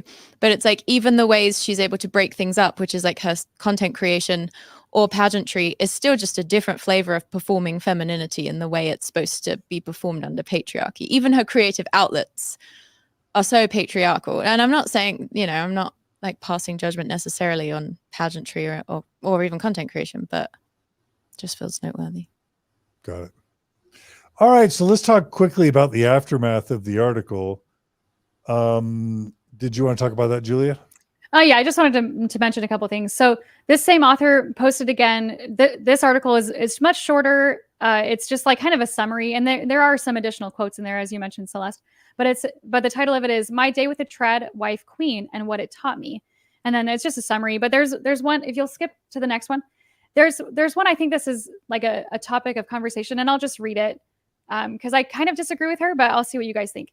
She says, "I think this is the reason she inspires such strong opinions. The trad life makes women feel threatened by one another's choices. It is as if one lifestyle is going to inhibit the other, that our freedom, however we interpret freedom, is being undermined by the existence of someone else's. Women who work in a paid job feel terrified that by promoting the seeming peace and harmony of a traditional home life, Neeleman is threatening their ability to choose otherwise. They fear they are going to experience guilt or resistance if other women do choose otherwise. Women who look after their children full time feel judged or patronized for doing so by the women who haven't, their choices seeming threatened too. And so out of fear comes anger, like a bloke punching a wall when his wife leaves him." And so, so I just wanted to say, I know that some of you guys disagree. Do you guys agree with her take on this? I don't know what your thoughts are. So Alyssa, sour grapes? Are you just sour grapes? Is that Yeah, it? I'm just mad constantly. Are you threatened? I mean, I do think that it is in some ways reductive, and it is kind of like upholding that idea of pitting women against women, that one woman's success is somehow threatening to another woman. I think that's like a patriarchal standard and stereotype.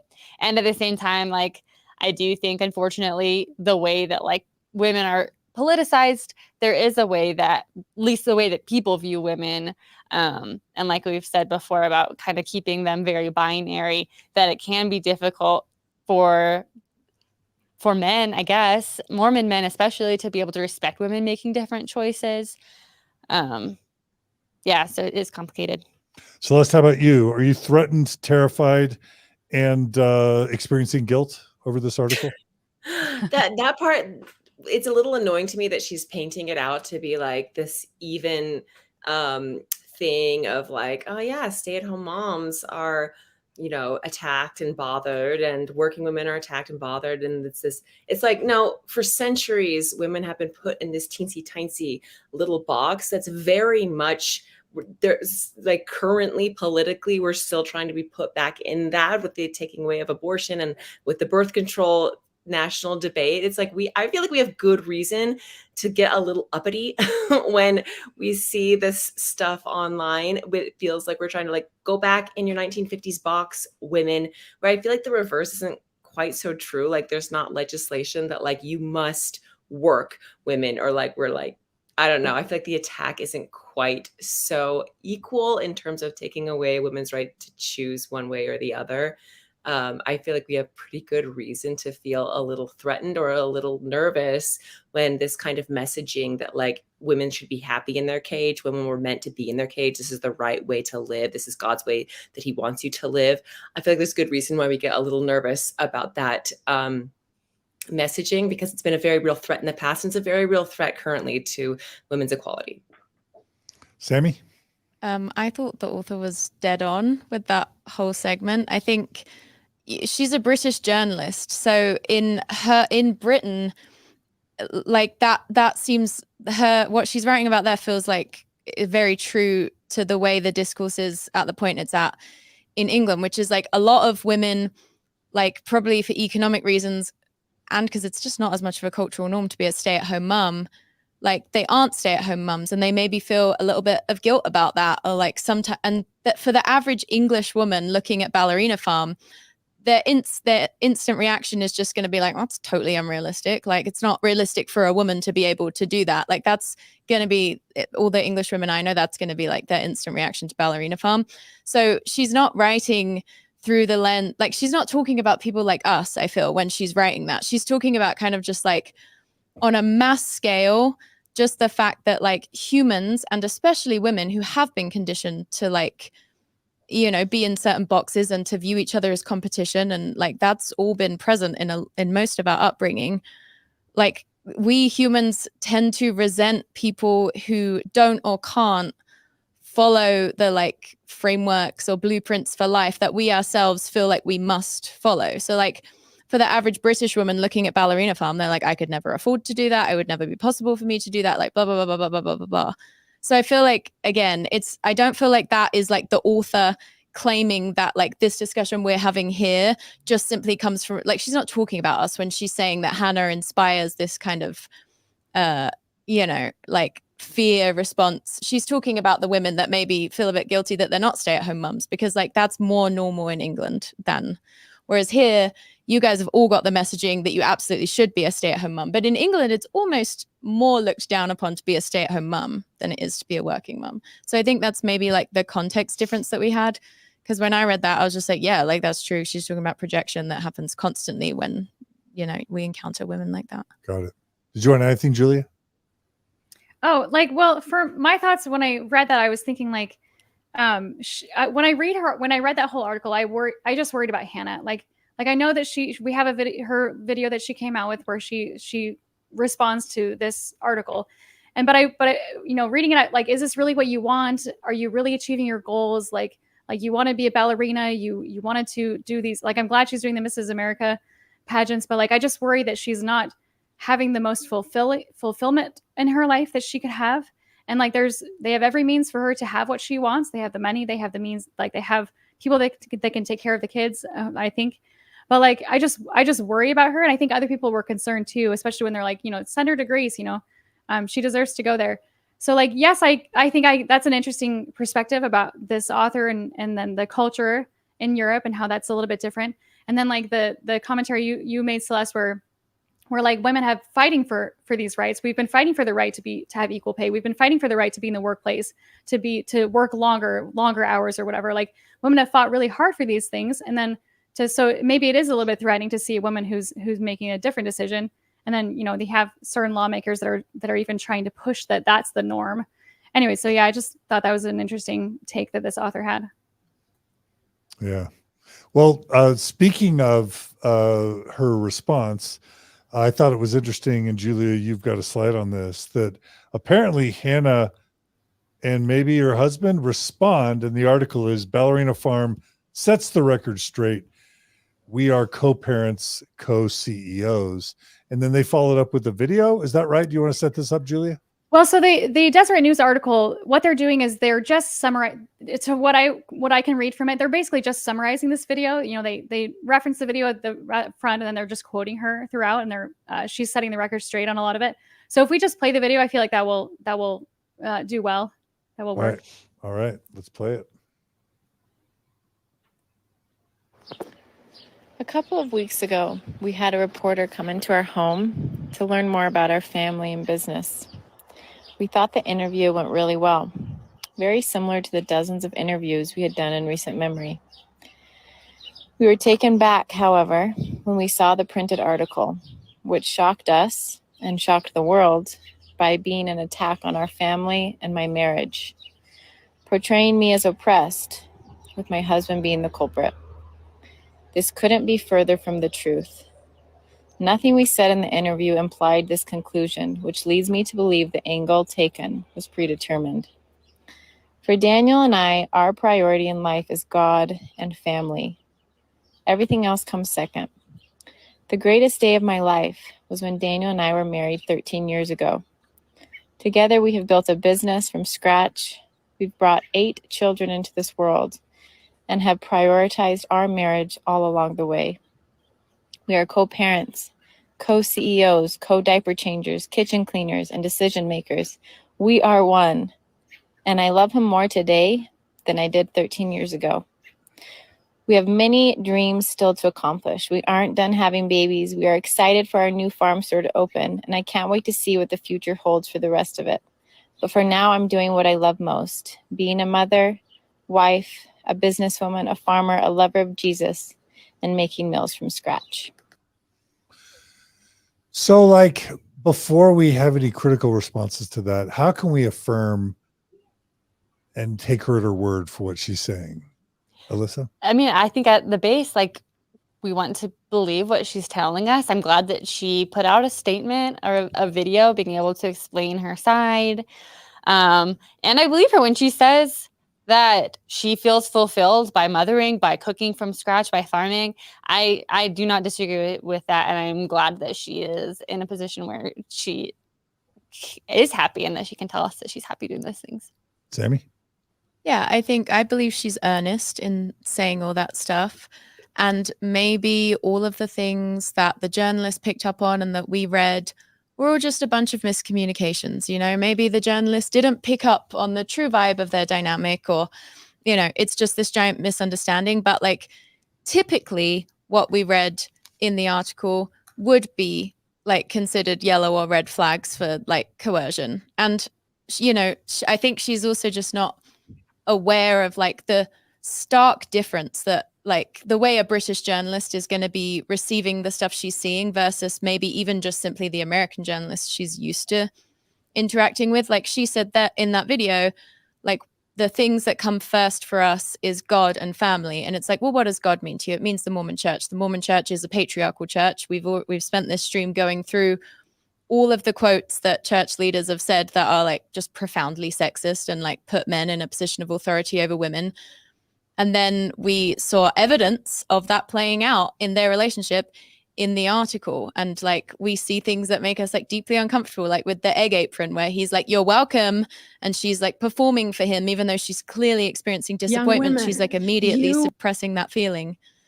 So I don't know. It's like, yeah, there's a chance it's all just a big misunderstanding. We've all totally got the wrong impression. But it's like, even if that were true, it still doesn't remove the fact that she still received all of this specific patriarchal conditioning that led up to her making all these choices.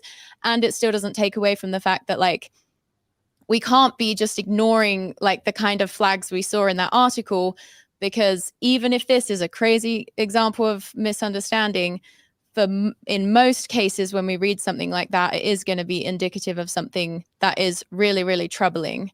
So like, we have to like look at it as like at a systemic level. And, you know, we don't really need to know how happy she truly is or isn't, or whether ballet was truly her dream that she secretly harbors a desire to go back to. We don't really need to know all that to talk about just like the systems involved in all of this. And yeah. And also it's like happiness and like women having freedom and autonomy are two different things. Like, so I think someone in the comments said like a gilded cage is still a cage. And like, maybe she doesn't consider herself in a cage, and that's fine. And like, we don't necessarily have to project that narrative onto her. But it's just like, someone can be happy in an oppressive system.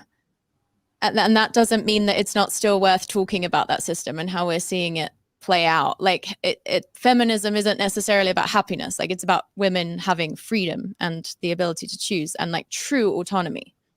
Love it. Love it. Celeste? Well, yeah, well said, Sam. Nodding along to everything you said. And yeah, I think online it can be taken to extreme, and there's a lot of comments that think that she needs to be rescued, or like we need to jump in there, or like force her to do one thing or the other, or like free Hannah. Free Hannah. Yeah, kind of thing. It's definitely that discussion online. And I just can't help but like put myself in her shoes when I was very, very Mormon. And like my perspective now, looking back on my life when I was a very traditional wife, stay-at-home mom, doing all the things, is that I would have been so much happier if I had like a part-time job or something outside of the home. But if I would have had that, and that would have been church approved, because if I would have had that forced on me, I would have hated it. For instance, when my babies were very little, I had jury duty for a full week, and I had to get childcare 9 to 5, and I hated it. I couldn't wait to run back to my kids, even though now, like looking back, I was very exhausted and, kind of just like an oppressed, like housewife to the system, really, of like my own expectations. And I didn't have a lot of autonomy and all of that. And I think I would have been my mental health would have been way better had I had something outside the home, but not if it was forced upon me, because I was living my choice. And it sounds like Hannah is living her choice. And I think she should be able to have the freedom to do that. But I do think that it is definitely worth the discussion to have, exactly like Sam was saying, like, okay, what kind of systemic roles are being played in her life? And it's worthy of the conversation. I don't think we should all collectively like decide what needs to happen in Hannah's life. That's not for us, that's for her. And she seems to be living the exact life that she's wanting, given how she was raised. And I want that for her. Beautiful. Thanks, Celeste. Julie, did you have a response? Yeah, I just thought it was interesting. If she's saying that she's not oppressed and that that's really far from the truth, then I want to trust her. I want to believe her. But like speaking again, like of the overall system of Mormonism and how Mormonism has treated women or has conditioned women to fit into this box. You are supposed to be a wife, a homemaker, a mother. Like the word oppressed means burdened by abuse of power or authority. And women are being told that they need to be these things by people who say that they speak for God. And so like, in a way, part of me wants to say, yes, Mormon women are oppressed. They're being told and they're being limited. They're burdened by what they're being told by the leaders. And so like, part of me is like, yes, that's the case. But like, if Hannah's saying she's not, then we should take her at her word. But yeah, of course we can open up and have this discussion overall about the system. Yeah. And patriarchy is at its peak strength when women aren't even aware that they're oppressed. Yes. Amen. Powerful. Okay, well, what I'm going to do, this has been so valuable and fascinating for me. You're all so brilliant, and I mean that sincerely. And I'm grateful that you all are willing to talk about very hard things, and you do it with a lot of humor and wisdom and grace. But I know that these are very sensitive and painful things. So I want to just acknowledge that you're all willing to have this conversation and sort of educate us all or put voice to this, given that it's actually quite serious and painful stuff. I'm going to ask you all to prepare closing comments. And what I'm going to do is give a few thoughts really quickly as you're all kind of thinking about how you want to end. Is that okay?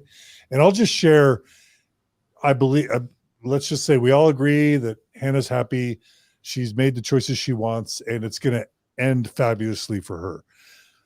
Having spent the past 20 to 30 years talking to ex-Mormon women and talking to Mormon women and having, being married to a woman who had 4 kids and seeing a lot within Mormonism, I'll just say this.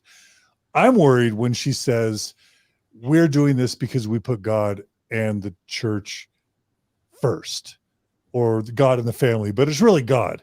And what is God? God is what the Mormon prophets, seers, and revelators have told her God wants. And the problem, there are a couple problems. I think building your identity and your marriage and the number of kids you have all on the Mormon God is deeply problematic in 2024. Why? First and foremost, the Mormon church is experiencing massive hemorrhage. People are fleeing not just organized religion broadly, but Mormonism in particular. People Hannah's age have like a 20% chance of remaining active and faithful in the church. So it's very, very likely that either she or her husband, Daniel, at some point are going to lose their faith in Mormonism. And as soon as that happens, it's most likely that the other is going to quickly follow suit. And then as soon as both have lost their faith in Mormonism, it's like the Truman Show, Matrix, Red Pill, Pleasantville, Tangled, moment where you've built your whole life on these assumptions that then can evaporate literally in a 2-hour read of the CES letter, cesletter.org, right? Or one episode of Mormon Stories. You learn about things you were never taught. You didn't have informed consent. You bought into all this stuff, made these harrowing, massive commitments, and then all of a sudden you don't believe anymore, or your husband doesn't believe anymore, and then all of a sudden you're thinking, I gave up Juilliard and my ballerina career, and I didn't pursue grad school, and I had 8 kids, and it was all based on the Mormon God and Mormon theology and Mormon history, and now I don't believe it anymore, and neither does my husband. Would I have made these decisions anymore? And if they both defy all odds and remain active, faithful, devout Mormons for the rest of their lives, then I guess yay. Now, having said that, what's the likelihood that any of their kids are going to remain active? Again, very low. We know that as of now, something like 40% of returned missionaries in 2024 who are Mormon returned missionaries leave the church within 6 months of returning home. So of her kids, very few of them are likely to remain active. And then all of a sudden she's going to say, was it because I was an influencer mom? Was it because I didn't do a good enough job? Was I not faithful? What if I'd spent less time influencing and more time with my kids? Would more of them remain active? Like, the Mormon church sets up women to feel like they're complete failures and to feel like they wasted lives, or at least made decisions under false pretenses once they realize that the church isn't what it claims to be. So I'm worried for them first and foremost, because I fear that they're building their world and their decisions on a sandy foundation. That's my primary concern. And I don't know if it's even my role to have an opinion about that, but No, that was so spot on. is that okay? Yeah. As a woman, As a woman, John, that was great. All right. Okay. Well, that's my concern. And then I'm just going to say, in a world of Ruby Franke, Jody Hildebrandt, where Mormon influencers, we're seeing how toxic being a Mormon mom influencer can be to a marriage, to a mom's mental health, and to all the children. Why in the world would anybody want to take on that risk of parading their children around on social media, themselves, their husbands, their family, knowing that it's, number one, toxic to mental health and to family health, but number two, how if any little thing goes wrong, if Daniel falls away, if Daniel has an infidelity, if she has an infidelity, if any of her kids have trouble or leaves the church, the feeding frenzy of the paparazzi and the social media are going to descend upon them in ways we all know are disastrous. And it's just yet another Mormon family setting themselves up for the inevitable eventuality of that paparazzi internet feeding frenzy that will happen when they fall short of the norms in very predictable ways. Okay, I'm done. Sammy, you're next. I feel like you did such a good job highlighting how, it's almost like multiple layers of it being a house of cards, because it's like their entire life is built on Mormonism. Well, Mormonism's truth claims are false. And then, like you said, like if anything, you said it all perfectly. So I don't really know. Oh, no, I didn't mean to steal your thunder. No, you did a great job. Maybe I'll have more thoughts in a Okay, minute. I'll come back to you. Come back to me. Okay, Alyssa. This is, I guess, like kind of a slight pivot, but just something that I was thinking about. When I watch the Ballerina Farm content, in so many ways, it feels like I'm watching the much more aesthetic animated version, I guess not animated, played out real life version of what all of the general conference talks I've ever heard my entire life about what it means, what the perfect life looks like. And this article kind of felt like a faith crisis in a way, of seeing the cracks, seeing how it's falling apart, seeing, and it's not falling apart. That was a little bit dramatic, but we see that it's not as perfect. She's exhausted. The dynamic, at least the way it was portrayed, is not this flawless dynamic that we've all thought as watching Ballerina Farm for, several years. I have many Mormon friends who watch Ballerina Farm and kind of view her as aspirational. And she is living the Mormon dream in so many ways. She has the kids, she's doing the chores, she's cleaning, she looks perfect and stunning all the time. And seeing that just really made me think about like all of the pressure that is still on women, even in 2024, even though it's not 1950s America anymore, even for me personally, even though I'm out of the church now, even though I didn't have children until after I left the church, the amount of pressure and deconstructing that I'm still doing, the amount of charged emotion I still feel around domestic duties that I wish I could just look at as a neutral part of life that I feel like have been informed by decades of being within the church, and that I don't know how even outside of the church, I know it's going to take a long time to unravel. It just is, I guess it's just really interesting to think about how she's like exhibiting all of this in the way that I know so many Mormon women who aren't planning on becoming farmers or 10 million followers on Instagram, how they still see that as the ultimate goal. And no matter what they're doing, they're going to be falling short of that. And then even to peek behind the curtain and see that even her life is not, it all is a tiny bit of a farce, at the way that so much of the Mormon church's claims on what makes women happy also is unrealistic and incomplete. Beautiful. Well said. Julia? One thing that I kept thinking when I was reading this is thinking about the historical aspect of women's rights, and how, I think we've mentioned this before, but like the leading proponent against women's rights has always been women. Women have spoken, women who in their journals, they'll write about how much they hate polygamy or how hard it is on them. They'll stand up and defend it publicly. Or these women in the 70s in the push for the ERA, these women who they're like, we don't need to go to college. We don't need equal pay. We don't need to go to these jobs. Like, we're fine. Like women have spoken out against women. Like, anyway, I worry about Hannah. I hope she's okay. I hope that she is happy, and I hope that she's doing what she wants, and this is really what she wants. And if it's not, I hope that she can get it, reach out and grab that. Beautiful. Celeste? Yeah, I think that I will just be pointing to this. I'm really thankful for this article, and I think I'll be pointing it for years to come of when I'm trying to describe the harms of Mormon patriarchy. I'm going to be like, this is like showing it, and even in a way where like, Hannah's still defending it, and she's still saying, this is my life, and this is what I want to live, and this is what I am. But just having that outsider come in for 4 hours and be like, your husband is always interrupting you. You're constantly deferring to your husband. Sounds like you gave up all of your dreams for your husband's dreams. Sounds like your husband doesn't really want you to have an epidural or take your degrees. All of these things. It's just like, oh, thank you. Yes, you made the invisible visible. This is the kind of like what Alyssa was saying. In so many ways, Hannah represents the perfect Mormon woman, like a general conference talk for womanhood in this perfectly packaged box you could just watch. Like, this is what they want you to do. This is what they want you to be. This is what women are kind of aspiring to. And then this journalist comes in, gives us a peek behind the curtain, and is like, oh, there's a lot of sacrifice that the wife is making, a lot. And even though she is the public face of this company, it's still so much deferring to the husband. And he's playing his role too. They're both were given the scripts, and they're both seem to be acting them out to a T.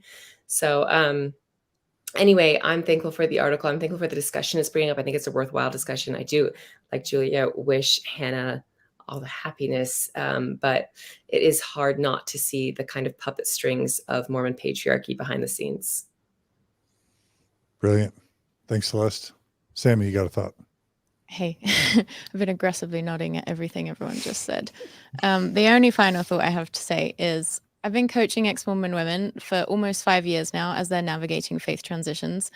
And the number one thing I hear from all of the ex-Mormon women who I coach is that they don't know how to figure out what they want. They don't know how to even ask themselves effectively what they want, because the software is simply not there.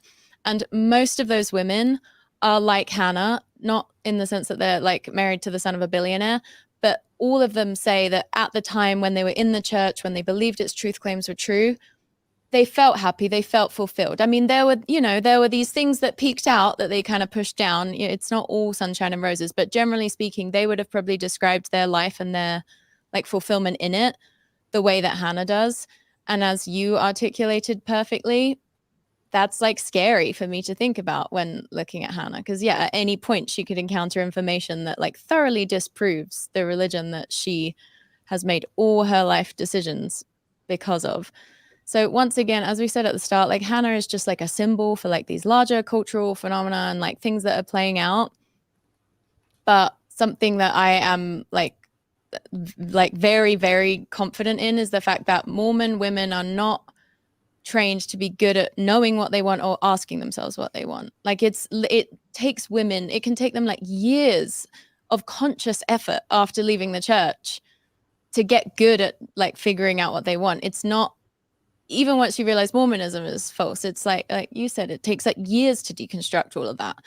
So it's like, I don't think it's like offensive or like minimizing like Hannah's reality to say that like we should be very skeptical of her ability to narrate like realistically, because it's like everything she's saying and doing is built on the assumption that Mormonism is true. So like she's not going to be a particularly reliable narrator.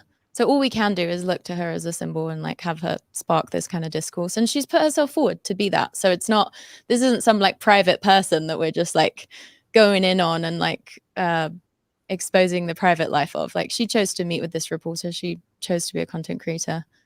And yeah, I think we all just want her to go to Greece.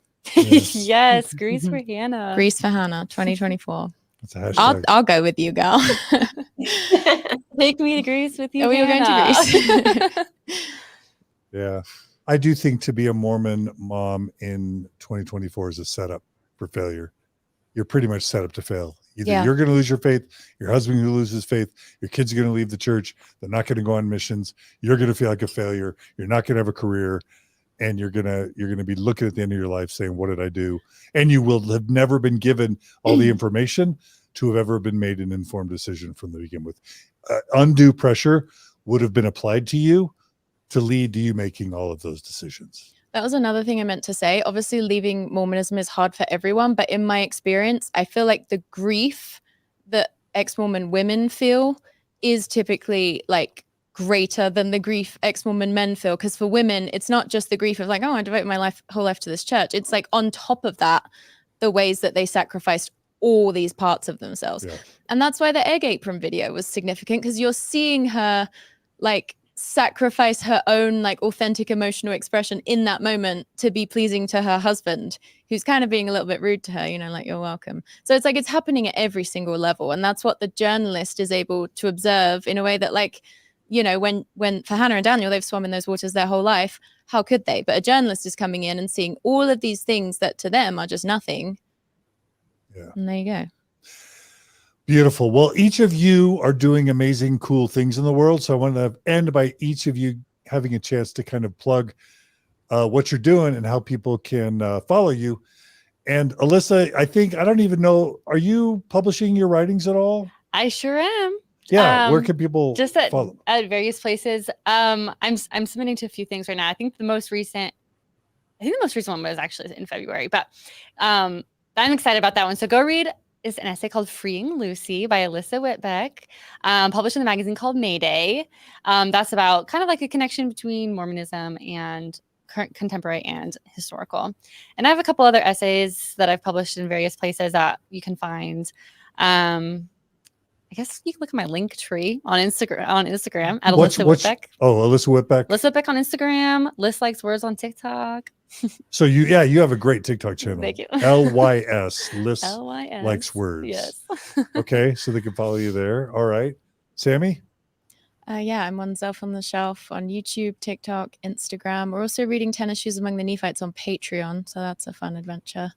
And then your coaching practice, how do people find you? If you follow me on my personal Instagram, which is the Samsfo, or if you follow us on Zelf, it's in my link trees, respectively. Okay. Julia, you've got an amazing TikTok and Instagram presence. Tell us about that. Yeah, so I explore Mormon history and different aspects about it, and my handle is Analyzing Mormonism on TikTok and Instagram. So don't you sell like out of print books too? Yeah, we've been trying to print them. We've got a few. We have one that's my favorite. It's one of Brigham Young's wives. She divorced him and wrote this book called Wife Number 19, and you can get it on Amazon with the original cover or a redone up original cover. I don't know how to say that, but anyway, so yeah, we've been trying to print old Mormon books that are now out of print. And what's the press called, or is there a website? It's Adina. Yeah, you can find it on analyzingmormonism.com. There's a little spot at the store. You can find these books. Beautiful. Celeste, tell us about your writing. Yeah, so I do a weekly Substack. It's called Matriarchal Blessing. Everything is at Celeste M. Davis, Instagram at Celeste M. Davis, a website at Celeste M. Davis, Substack at Celeste M. Davis. Also, I'm a spiritual director. So I also meet with people one-on-one, mostly who are leaving Mormonism. You can find that at celestemdavis.com. That's kind of a coaching practice for women in religious transition, or is it women and men? It's women and men. Mm-hmm. Okay, excellent. Great. Well, I am super honored and grateful for all of you coming on the show. Brilliant. Thank you. Bless you. And we all come on again someday, maybe, possibly. Yeah. All right. Stay in touch. Thank you so much. And thanks, Julia, for doing all those amazing slides. Sammy, you helped a bit with the slides. That graphic design was my passion. Top notch. Anyway, thanks to Maven for moderating the comments, Brooklyn for the editing, Gerardo for the thumbnails, our board. Everyone at the Open Stories Foundation couldn't do it without you. Mostly thanks to our donors who donate. We will be paying all these women for their participation. That money comes from our donors. So if you donate, thank you. If you don't donate, but you value this content, we would love you to become a monthly donor. It's really easy. You just go to mormonstories.org, click on the donate button, sign up for whatever monthly contribution you're comfortable making. We'll continue providing coverage of this type of stuff. Quality panelists, as long as y'all are willing to support. So please do support us. We lose donors every month. We probably lose 10 to 20 recurring donors every month. They fall in financial hard times. They pursue other interests, whatever it is. And if we don't have new people signing up to replace them, then we have to start cutting services. So please, thank you for your support. Support us if you can. Check in for future episodes. And this is sort of our attempt at covering current events in a way that's thoughtful and not ambulance chasey or too excessively tabloidy. If you like this kind of stuff, we want to hear it. So we'll do more of it. If you want us just to only do long form faith transition stories, we want to hear that too. Let us know if you like this format, and we'll act accordingly. Anyway, be good to each other. Be kind to each other. Thanks for joining us today. Love to the Neelemans. We wish you all the happiness, health, and success and empowerment in the world. We hope none of the bad things happen to you and all the good things happen to you and your children for generation and generation and generation. Amen and amen. That's our final hope. Bless you, Daniel and Hannah Neeleman, that all the good things come to you. And I say these things in the name of Ballerina Farms. Amen. Take care, everybody.